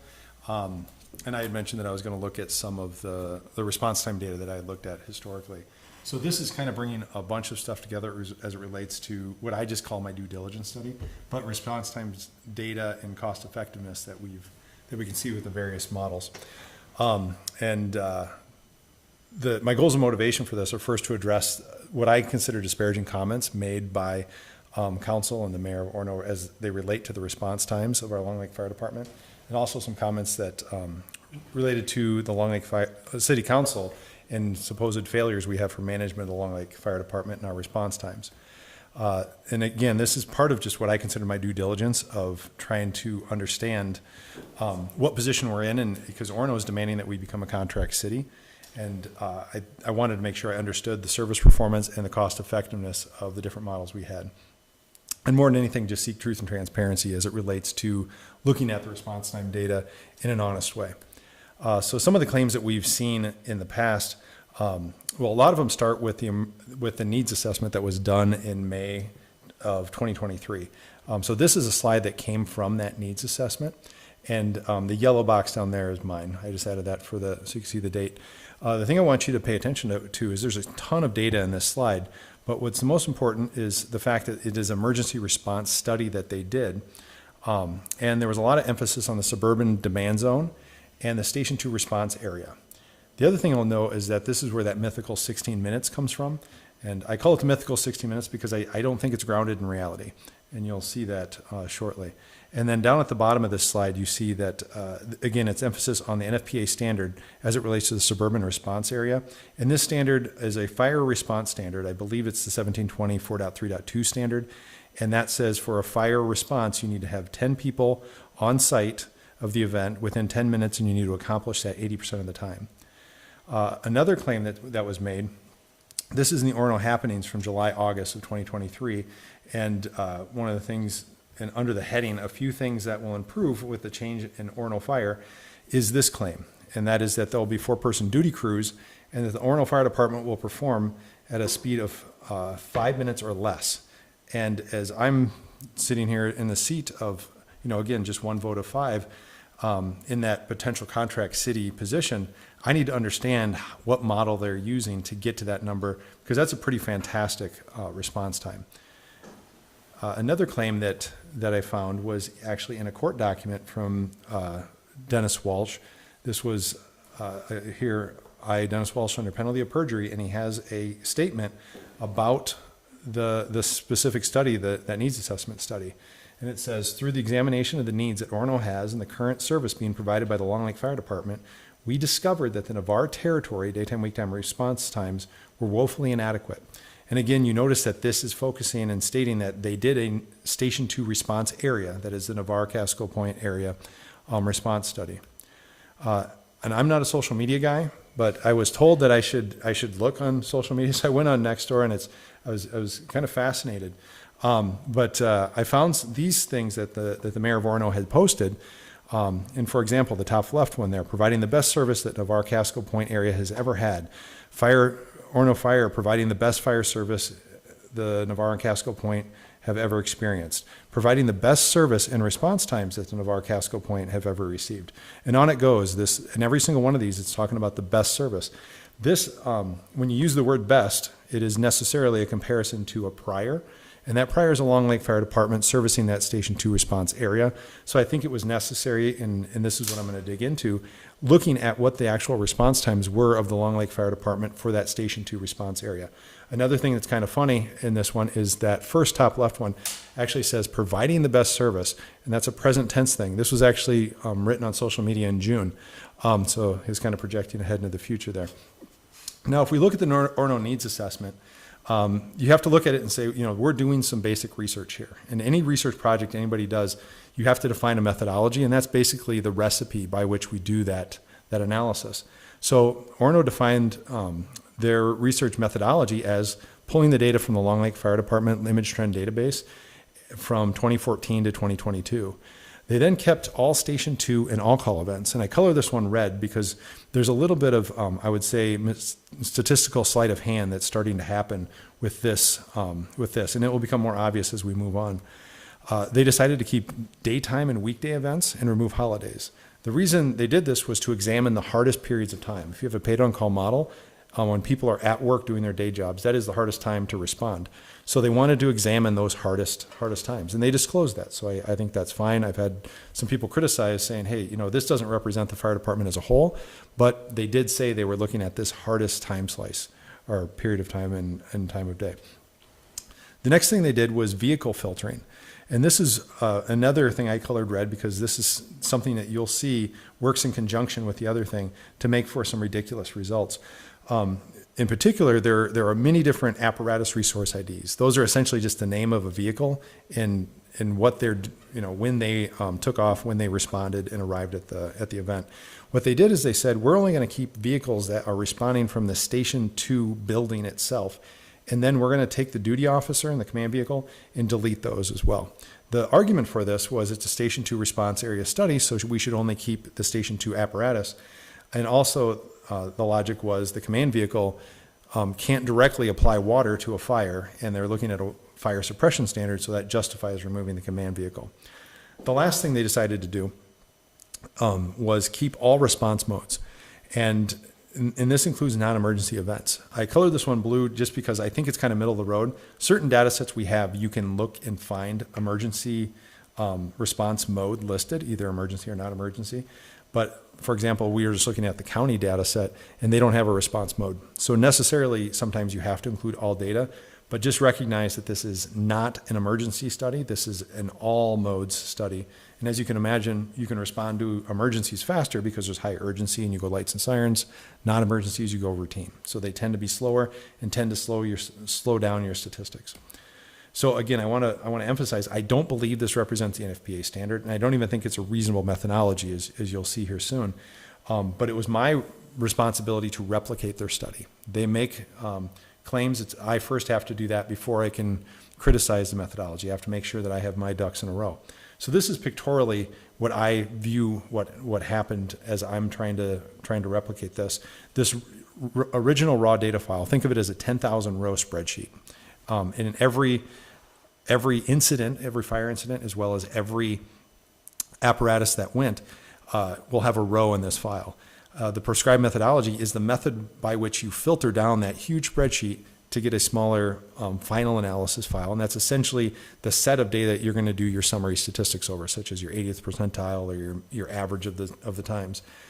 And again, I want to emphasize, I don't believe this prescribed methodology is meaningful in any way. I think it's a flawed methodology, but it's my responsibility to replicate using their methodology.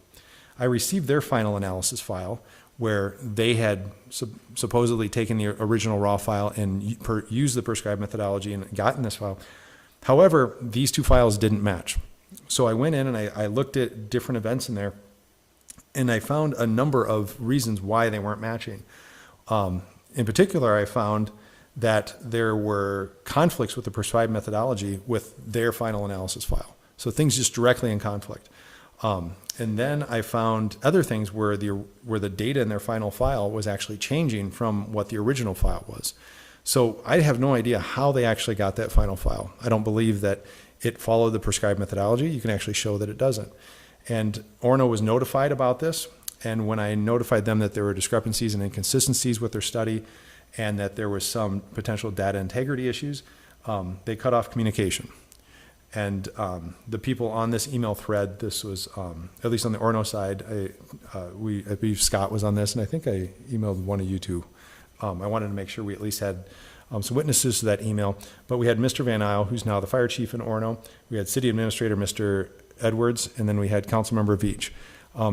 Councilmember Veach and I did have a couple email exchange after this, and she told me that they were advised not to communicate with me about response time data. So it's kind of cut everything off. The really scary thing here is that 16-minute response time comes from their final analysis file. And so the chain of thought here is the original file, we know that's good, that comes from the Long Lake Fire Department, and we can get that, it's just straight from our database. There's an unknown methodology that's in conflict with their prescribed methodology to get their final analysis file, and we already know that there's data integrity issues as well, and then they come up with a 16 minutes. So there's a big train of poor research, really. So the reality is I can't replicate this study, so I'm taking that off the table, and I'm going to ask the question, what can I learn about what they did with their analysis and how they came up with these 16 minutes? So we're going to look at one event that's from their analysis file. This is event 2200295, and I believe this is, 1025 Old Crystal Bay Road is the ice center next to the high school. And on the map, you can see that black hourglass that points to approximately where it is. The first thing you'll notice is that this is not a Station 2 response area study. So there's that issue. But let's see what actually happens in this event. The first thing is that the command vehicle shows up from Station 1. And I put little arrows on the map so as apparatus arrive, you can see where they're coming from. Red arrows mean that's an emergency mode. So in 4 minutes and 12 seconds, we had a command vehicle show up. In 6 minutes and 38 seconds, we had an engine show up, again from Station 1. In 11 minutes and 19 seconds, we had another engine show up from Station 2. And then in 40 plus minutes, we had an engine show up in non-emergency mode from Station 2. So I guess this is where you guys get to tell me, what do you think the response mode time should be? And you look, there's actually complexity here because you have different types of apparatus that are showing up. They're coming from different stations, coming in different response modes. It isn't a trivial operation to define what that methodology should be and what you should consider that response time. When I look at this, there's an argument to say, well, you can start establishing command and control at 4 minutes, so that's the time you should count. There's through their needs assessment methodology, they've said that, well, you should delete the command vehicle. I don't believe that's what the NFPA standard says at any point. But you should count then the first apparatus that has fire suppression capabilities, which would be engine 11 at 6 minutes. But Orono counted the 40-minute response time. Now this is where you can see where their methodology and why I colored those things red. So the first thing they did is they said, we're going to include all calls. So that includes events that are almost up into Medina. And the second thing they did is they deleted all Station 1 apparatus and all command vehicles. So that only leaves the 40-minute response time vehicle left. So they counted the fourth responding apparatus and considered that the Long Lake Fire Department's response to the Station 2 response area, and it wasn't even in the Station 2 response area. So if you don't believe me, let's look at the raw data. So the top half of this, and this is a little bit small, so hopefully you can see this. The top half of this slide is the raw input file. And you can see that there are 5 rows. 4 of those correspond to 4 different apparatus. And then there's a stat row, which is not a real apparatus. And you can see the response times over there in column R. The final data file that Orono produced is down here at the bottom. And you can see that they picked engine 22 and they pushed that 40-minute response time down. So right here, this is a bit ridiculous. So, and I'm going to say this sentence, and I got to say it slowly because it's just so ludicrous, but this was a Station 2 apparatus in a non-emergency mode acting as a backup to a Station 1 event. And that's the time that they selected when they're doing their needs assessment and coming up with this mythical 16-minute response time. And the crazy thing is this isn't unique. So we can look at another. This is just one example. There are many. Orono claims that, again, look at the map. It's very close to Station 1. They said it's 35 minutes. The reality was we had an apparatus there in 6 minutes. This is another one, again, close to Station 1. The actual response time was 8 minutes. Orono says it's 38 minutes. So now what I did is I took all of their final analysis file. I took all those addresses and I put it on a map. And on the left is what you're hearing their council and their mayor say. They're saying that it's a Station 2 response area study. However, the reality is this is the set of addresses that they actually included in their Station 2 response area study. And it has a tremendous number of calls all the way north of Highway 6 out in Spring Hill Road. They even have Big Island calls. And these are things that were included in their study. So it's clearly not a Station 2 response area study. And recognize that since these were all calls and they're going north, this is an apparatus coming from Station 2 that was very likely a backup response vehicle to something that Station 1 vehicles were already on site for. So we've demonstrated that there's been really, really poor judgment in defining the methodology that was used in the needs assessment. But this is actually kind of a hard slide to digest, but I'm going to ask this question. Do we fundamentally trust the data once it's placed in Orono's hands? And I know that's kind of an aggressive question, but when I looked at those, my analysis file and their final analysis file, I had some red flags get thrown up as it relates to data integrity. And so this example up here, I took the raw input file and I filtered on one incident. This is 19-00239. And I filtered out apparatus engine 22. And down below is the final analysis file. So this is one that's included in their study. And if every one of these green lines is a matching column, so the elements in the data in every one of these green things matches. Some of the column names have changed, maybe he's added a column here or there, but the content is the same. So these green arrows effectively serve as a fingerprint that we are seeing this data in the original file, and everything matches in this final file, except the column that matters. Somehow, the final analysis file that was produced for their needs assessment had 5 minutes added to it. The input for this apparatus for this incident was 15 minutes and 1 second. And when you look at their final analysis file, the time somehow changed to 20 minutes and 8 seconds. And so I can't even process how that happens. So there's serious integrity issues in the research process. So thus far in depth, nobody's been able to replicate this study. And I personally don't think it's possible because there's no methodology that says randomly add 5 minutes to a response time. So I think it's impossible to replicate. This is definitely not a Station 2 response area study. It is not an emergency response study as well. Frequently they use backup apparatus as the measured first response time because of the way they filter out all the Station 1 apparatus responding to all call events. And it is most definitely does not reflect the NFPA standard. And it's also very highly concerning. And it's quite alarming that these data integrity issues exist in this Orono research process. So let's look at the current performance of how we're doing. one thing that we need to decide is, I mean, I'm pretty convinced that that needs assessment analysis, and their methodology shouldn't even be set to the side. It should be just discarded completely. And we need to decide what we want to use for our own measuring of the data. So the one thing we could do is use the NFPA standard, but that requires getting 10 people on site. That is very, very difficult. The Long Lake Fire Department can achieve that because on average we get 13 people to show up for a call. However, getting 10 people to show up would mean that that event that we saw that the fire department performed really, really well, that had a command vehicle, 2 engines, and the emergency was over. So 9 most likely were there. Did we show up? How do you categorize that? So it may be that the NFPA standard as it's defined may not be what we're actually looking for as we decide what the best way to measure performance in response times are. There's also a question, should you consider fire suppression standard when the vast majority of calls are not fires? We have a lot of medicals, and that's something that, the NFPA fire suppression standard may not be the right thing for. The other thing we do is we could cherry pick the NFPA standard. And that's what Orono decided to do, but they completely ignored staffing. The last I checked, a fire engine has never put out a fire in the history of mankind. Firefighters put out fires.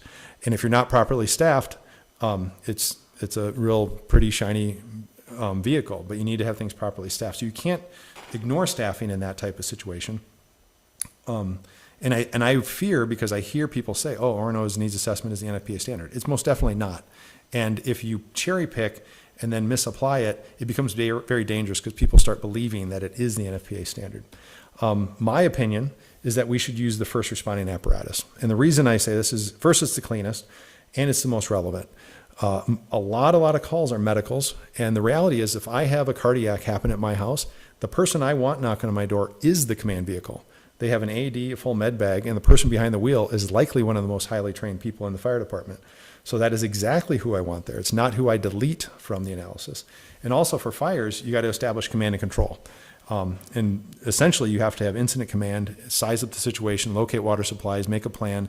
And that is when you're starting to attack that fire event, is when you have command and control. And even though it can't throw water, it's doing essential task in establishing what's going to happen for the next, that first minute dictates the next hour, the first 5 minute dictates the next 5 hours. So yes, I'm going to pick that first responding apparatus. So what we did, and I'm going to say specifically Charlie did this because he did the hard work of getting the data from the county, was reach out to the Hennepin County Sheriff's Office, and we requested data for July and August. They did have one issue with just under a week worth of data. So we took the remaining 7 weeks and said, we're going to do the analysis on that period of time. But when we get all the data come in and get everything cleaned up, then we can expand the study as data comes in. We filtered out invalid response times. That just cleaned up things that weren't actually a response and were just stat rows in the file. We also classified units by department. So Orono Fire Department units start with 65. That's what their fire department's called. The Long Lake Fire Department had numerous codes. We had 75, 57, which I think was a fat finger. Then 77, 79, I believe, are standby modes. And then I also ignored any unit name that was ALM or had ALM in it. The reason is there was some weird data when the night we had all those storms, and if you included this, Orono would ended up with a 40-minute response time event, which I don't think was real. So we removed the ALM events. We removed mutual aid and outside of the response area calls. We picked the first responding vehicle, and then we examined the means and the percentiles of those distributions. So this slide, again, is a little bit dense. I know this whole talk's dense, so I apologize. But when we look at the Long Lake Fire Department's performance in July and August for 2024, and again, this is on the Station 1 response area calls, we can see the mean of the distribution up on the top right, so that's what we would typically call the average, is 8 minutes and 3 seconds. And now percentiles, sometimes this can be difficult. I showed this to my wife, and she's like, you got to explain percentiles better than you did. So I'm going to try here. If you have 100 response times, what I think of it is put the response time on top of a block and then sort those blocks from slowest to fastest. So over here you have your slowest response time, over here you have your fastest. And now if you're going to look at your 50 percentile, what you do is you say, what is the time such that half of my responses are faster than this time and half are slower than this time? So as I sort my blocks, if you use the 50th percentile, 7 minutes and 41 seconds is where half the calls were faster than that time and half the calls were slower. Orono really likes the 80th percentile because the NFPA standard mentions that. And this actually measures a little bit more of the slower part of the distribution, so the that kind of slow tail of response times. And in this case, the 80th percentile statistic was 10 minutes and 46 seconds. That is, at 10 minutes and 46 seconds, 80% of the calls were faster than that. At 10 minutes and 46 seconds, 20% of the calls were slower than that. The other thing that's useful with this graph and looking at the percentiles is you can really get a feel for what your worst case scenarios are. And so, for example, if I look, let's look at the 98th percentile. That's almost 13 minutes. So that says that 98% of my calls are faster than 13 minutes and 2% of my calls are slower. But this really lets you dial in on those cases that you're really struggling.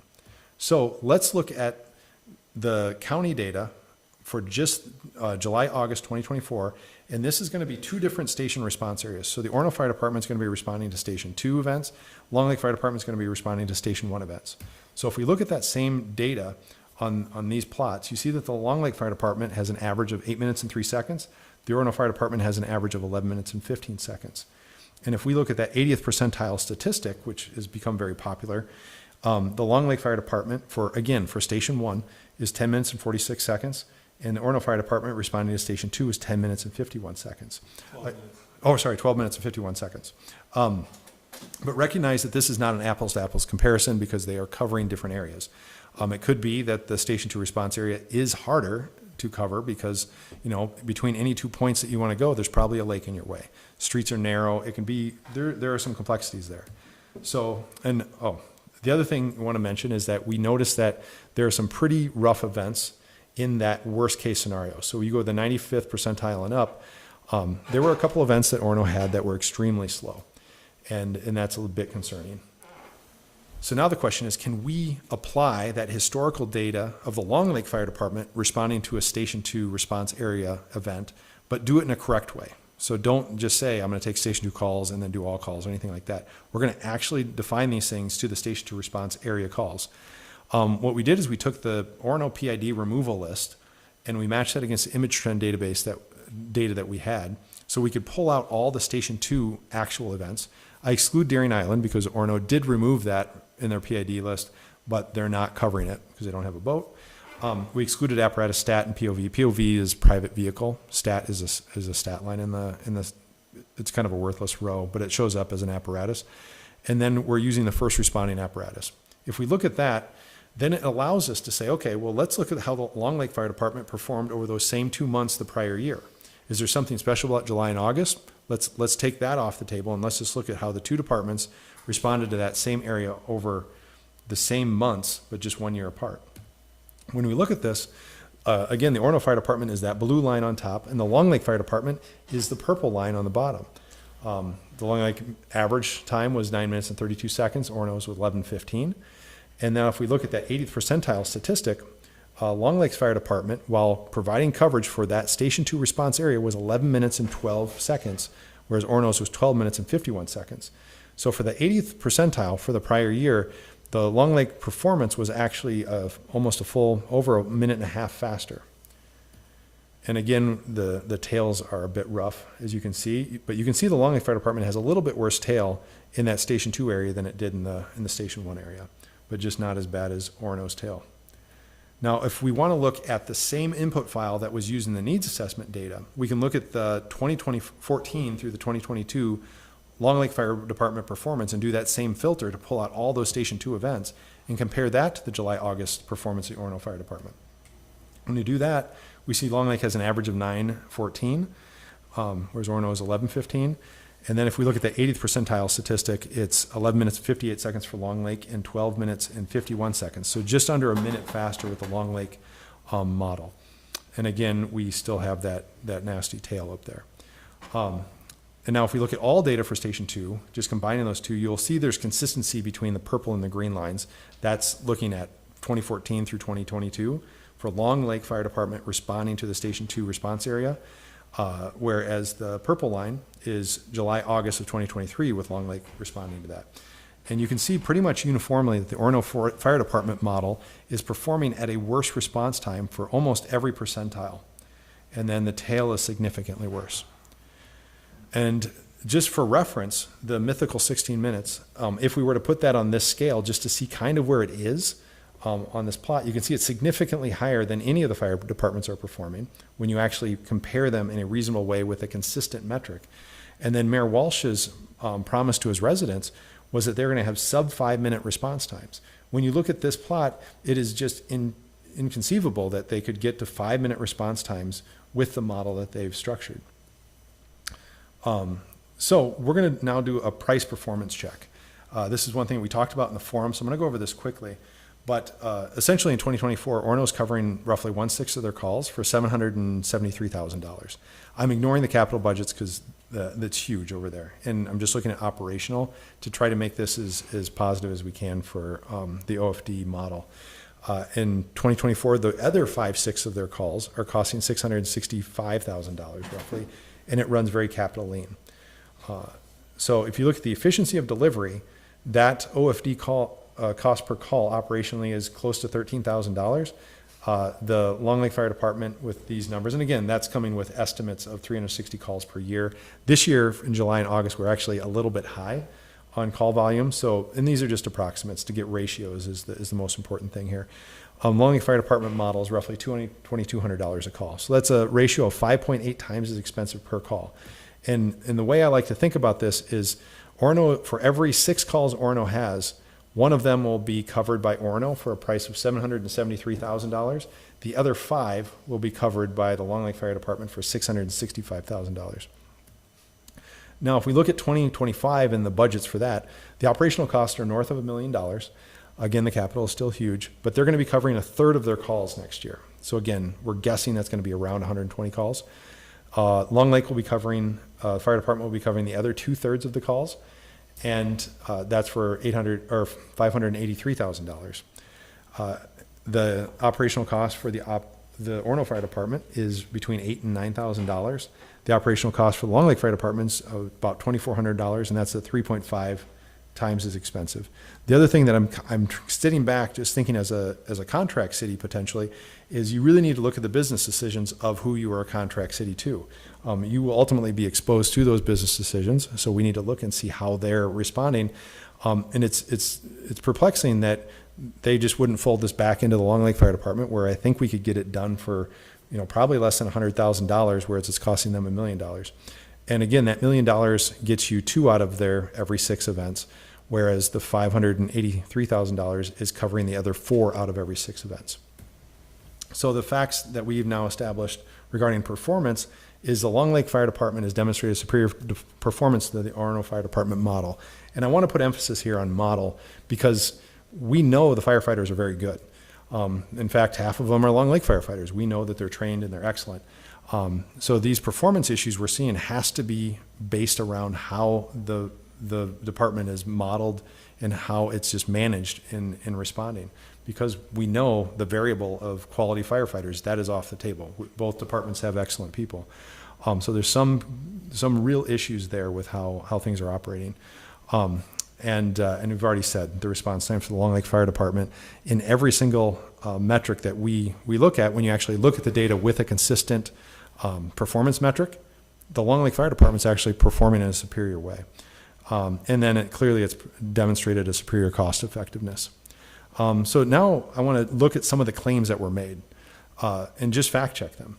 So Mr. Walsh in his Orono Happening said there's going to be a 4-person duty crew, which we know that's not true. It's 2-person duty crews. And he said he's going to get the response times down to 5 minutes or less. This is a promise that he made to his residents on what's going to happen when they changed to Orono Fire. However, we know that's not true. They're not even close. So this is an empty promise to his residents, and those are simply false. Now, the next thing we're looking at is that there was a claim that they did a Station 2 response area study. That needs assessment most definitely was not a Station 2 response area study. It covered all calls, and many of those calls were up in the Station 1 response area. So again, this is a claim that we know is false. A little gem I found while reading this was that Orono has demonstrated the ability to better manage the budget of a fire department. Managing a budget and a business for that matter, typically you look to spend less money to get better service. They're spending more money to get worse service, so I would say this is the opposite of demonstrating good business acumen and management. So that's false. The social media claims, this is also kind of fascinating. There are all these claims about providing better service, and right there, the third one on the left, he even says providing the best service and response times. I don't know where that would come from. These are completely unsubstantiated. And what's even more interesting is that if you look between these postings, they go the left column and the right column, between these two events on the left, that was July 24th, there was a over 33 minute call time, and 2 days later he's posting it's the best service times ever. Over here on the right, he says that, they had on August 31st says best service ever, but 2 days prior they had a 35+ minute response time. So there appears to be a pretty massive disconnect between the mayor and what the reality is of what their response times are. So this is very concerning as we think as a potential contract city. Is this something we want to be exposed to? So again, every single one of these social media posting, they're just based in fiction. And in fact, the Long Lake Fire Department has demonstrated superior performance. So conclusions, again, and this is for the council. I really wanted to give you guys this presentation a long time ago, but I've been hung up with not being cut off from being able to get the data I need. But first, the Orono needs analysis and the needs assessment and about the response times. It's completely invalid. Some demonstrated issues I have with how we're witnessing things, and again, in that perspective of evaluating, should we even consider being a contract city? I'm concerned about being able to properly model response times. We've seen that their mayor is making empty promises to their own residents regarding response times. And Orono residents come first. What does that mean for a contract city if he's giving empty promises to his own residents? That doesn't feel great. It's not comfortable when they sever communications and not answer questions, and especially when after I point out that they're having issues with their data. When I pointed out that they had data analysis inconsistency, they took no action. So inaction on proof of data inconsistency is an issue. Inaction on proof of lack of data integrity is also a pretty concerning issue. And then as I watch the business decisions, it seems like an irrational business decision-making process over there. Performance, we can just go through this again, but the Long Lake Fire Department, when you actually look at the data and you apply a consistent metric, has stellar performance, and it has stellar performance at a very low cost. So the cost-performance ratio is just off the charts. And my recommendation to the council, I don't know if anybody needs convincing on this, but I would recommend we do not pursue becoming a contract city of the Orono Fire Department. Sorry, thanks for listening, guys. That was very informative. I have one question. All right. So when you look at the apparatus on there, I know no one wants any questions. But we didn't really look at how many people were responding. So they're with the apparatus, that's an important question, because what we typically run, if it's a command vehicle, there's gonna be one person, right? But an engine, we typically run 4. And some, I know like Excelsior and their duty crews will run 2, but that can become, that becomes tough, right? Because if you have a fire and you're going with 2, that can be very dangerous. And you want to make sure those 2 people that are rolling are extremely highly qualified. And when I talked to Highland about how they would run over there, he said depending on the event, the 2 duty crew people would hop in the truck and they would wait for the 3rd or 4th person to show up. So you could. They would just be there at the scene, but wouldn't necessarily be. They would sit in the garage and say, they would wait until that 3rd person shows up, depending on the event. And it depends on the experience level of the people as well. Okay. So there is a column that has like the number of responding people. Sometimes that data gets a little bit funky when you look at the thing. So it is hard to get the actual enumeration of. But that's also. It's really important. Councilmember Feldman, that was a fabulous presentation. You are very much into data. I don't know that there's another city council member in the United States that could pull off an analysis like that. Yeah. And also in the presentation, you forgot to mention that. Like, he was so good at making it visually. Oh, there you go. Appreciate it. And your career and your PhD is in all this stuff and things I can't even pronounce, and you're just phenomenal with this data, and that's really what it's all about. Is people can make claims on social media or elsewhere in council meetings, but when there's data that backs up, the facts behind what you're portraying here, that says a lot and should say a lot to a lot of people. And I think good emphasis on you already did it, but it's not, this is not against any particular firefighters. It's just about the model that they set up, which is just based on, and I think there's about 7 Lone Lake firefighters on the Orono Fire Department out of their crew, and they're doing the best they can, I'm sure, under the circumstances. But this model is not set up to succeed. And when I look at these call times, I've looked through this data quite a bit. I know, as I look around us, I can only believe that a lot of it has to do with their where they're responding from. We've had a lot of reports of the duty crew firefighters driving through Long Lake, being at the town center, being at Caribou, being in front of the liquor barn, those types of things. So I've got to believe that a lot of those responses are coming from way up here when they promised their citizens that they were due to building that just under $200,000 temporary fire garage down in Navarre, that was going to be where they're responding from. And from what I hear, they're very, very seldomly down there. So they're responding from northern Orono by the Orono City Hall. And that's a significant drive down to the area that they're actually supposed to be serving, which has to only add to the amount of time that when they're responding to these emergency calls. So I think that plays into this as well, but it's just the way that this is set up, and it really is really impactful to see you say your presentation there. So Appreciate it. thank you for doing that. Other comments from the council members, or? Yeah, I'd like to get a copy of that if you can. Okay, yeah, I'll get something. Yeah, Jeanette's not gonna Well, work. yeah, are we gonna put it on our We'll be putting on our website? website for others That to was really good. research, and I imagine if anybody has any questions for you, or Yeah. they question the data, or. No, and I didn't make that point, but I just want people to know, for the tens of people that are watching at home. I think we've all done this, is that not only can you reach out to us, you should. If anybody has any questions, ask us those questions. And, if we want to do the analysis a different way, if you guys want to do this analysis a different way, just let me know. We can tweak how we're looking at that and modify it to be whatever metric we want. I picked the first responding vehicle with the choices that I made because I think it's reasonable, but somebody may have a different view that they want to look at something different. My goal is to make sure when people are speaking, it's coming from a place of fact rather than what somebody wants to be true, and to feed a narrative is just not useful. If you have data, let's use the data, and when we're going to compare things, let's find a consistent metric. Yeah. When you said put it on the website, and I assume that it's the PowerPoint presentation, but it'd be nice to have, I don't know if we can parse the video and just put part of the video, because I think it goes really well I with have actually been sitting here wondering to myself how easy it is to trim a YouTube live stream. I am out of the office on Thursday and Friday this week. Okay. I'm on a prearranged vacation, but I will be looking into that question tomorrow. And if it's going to take you more than, I don't know, did I take 2 hours? If it's going to take you that time, I can just pretty screen easy to record do. and do Pretty it easy to too. do.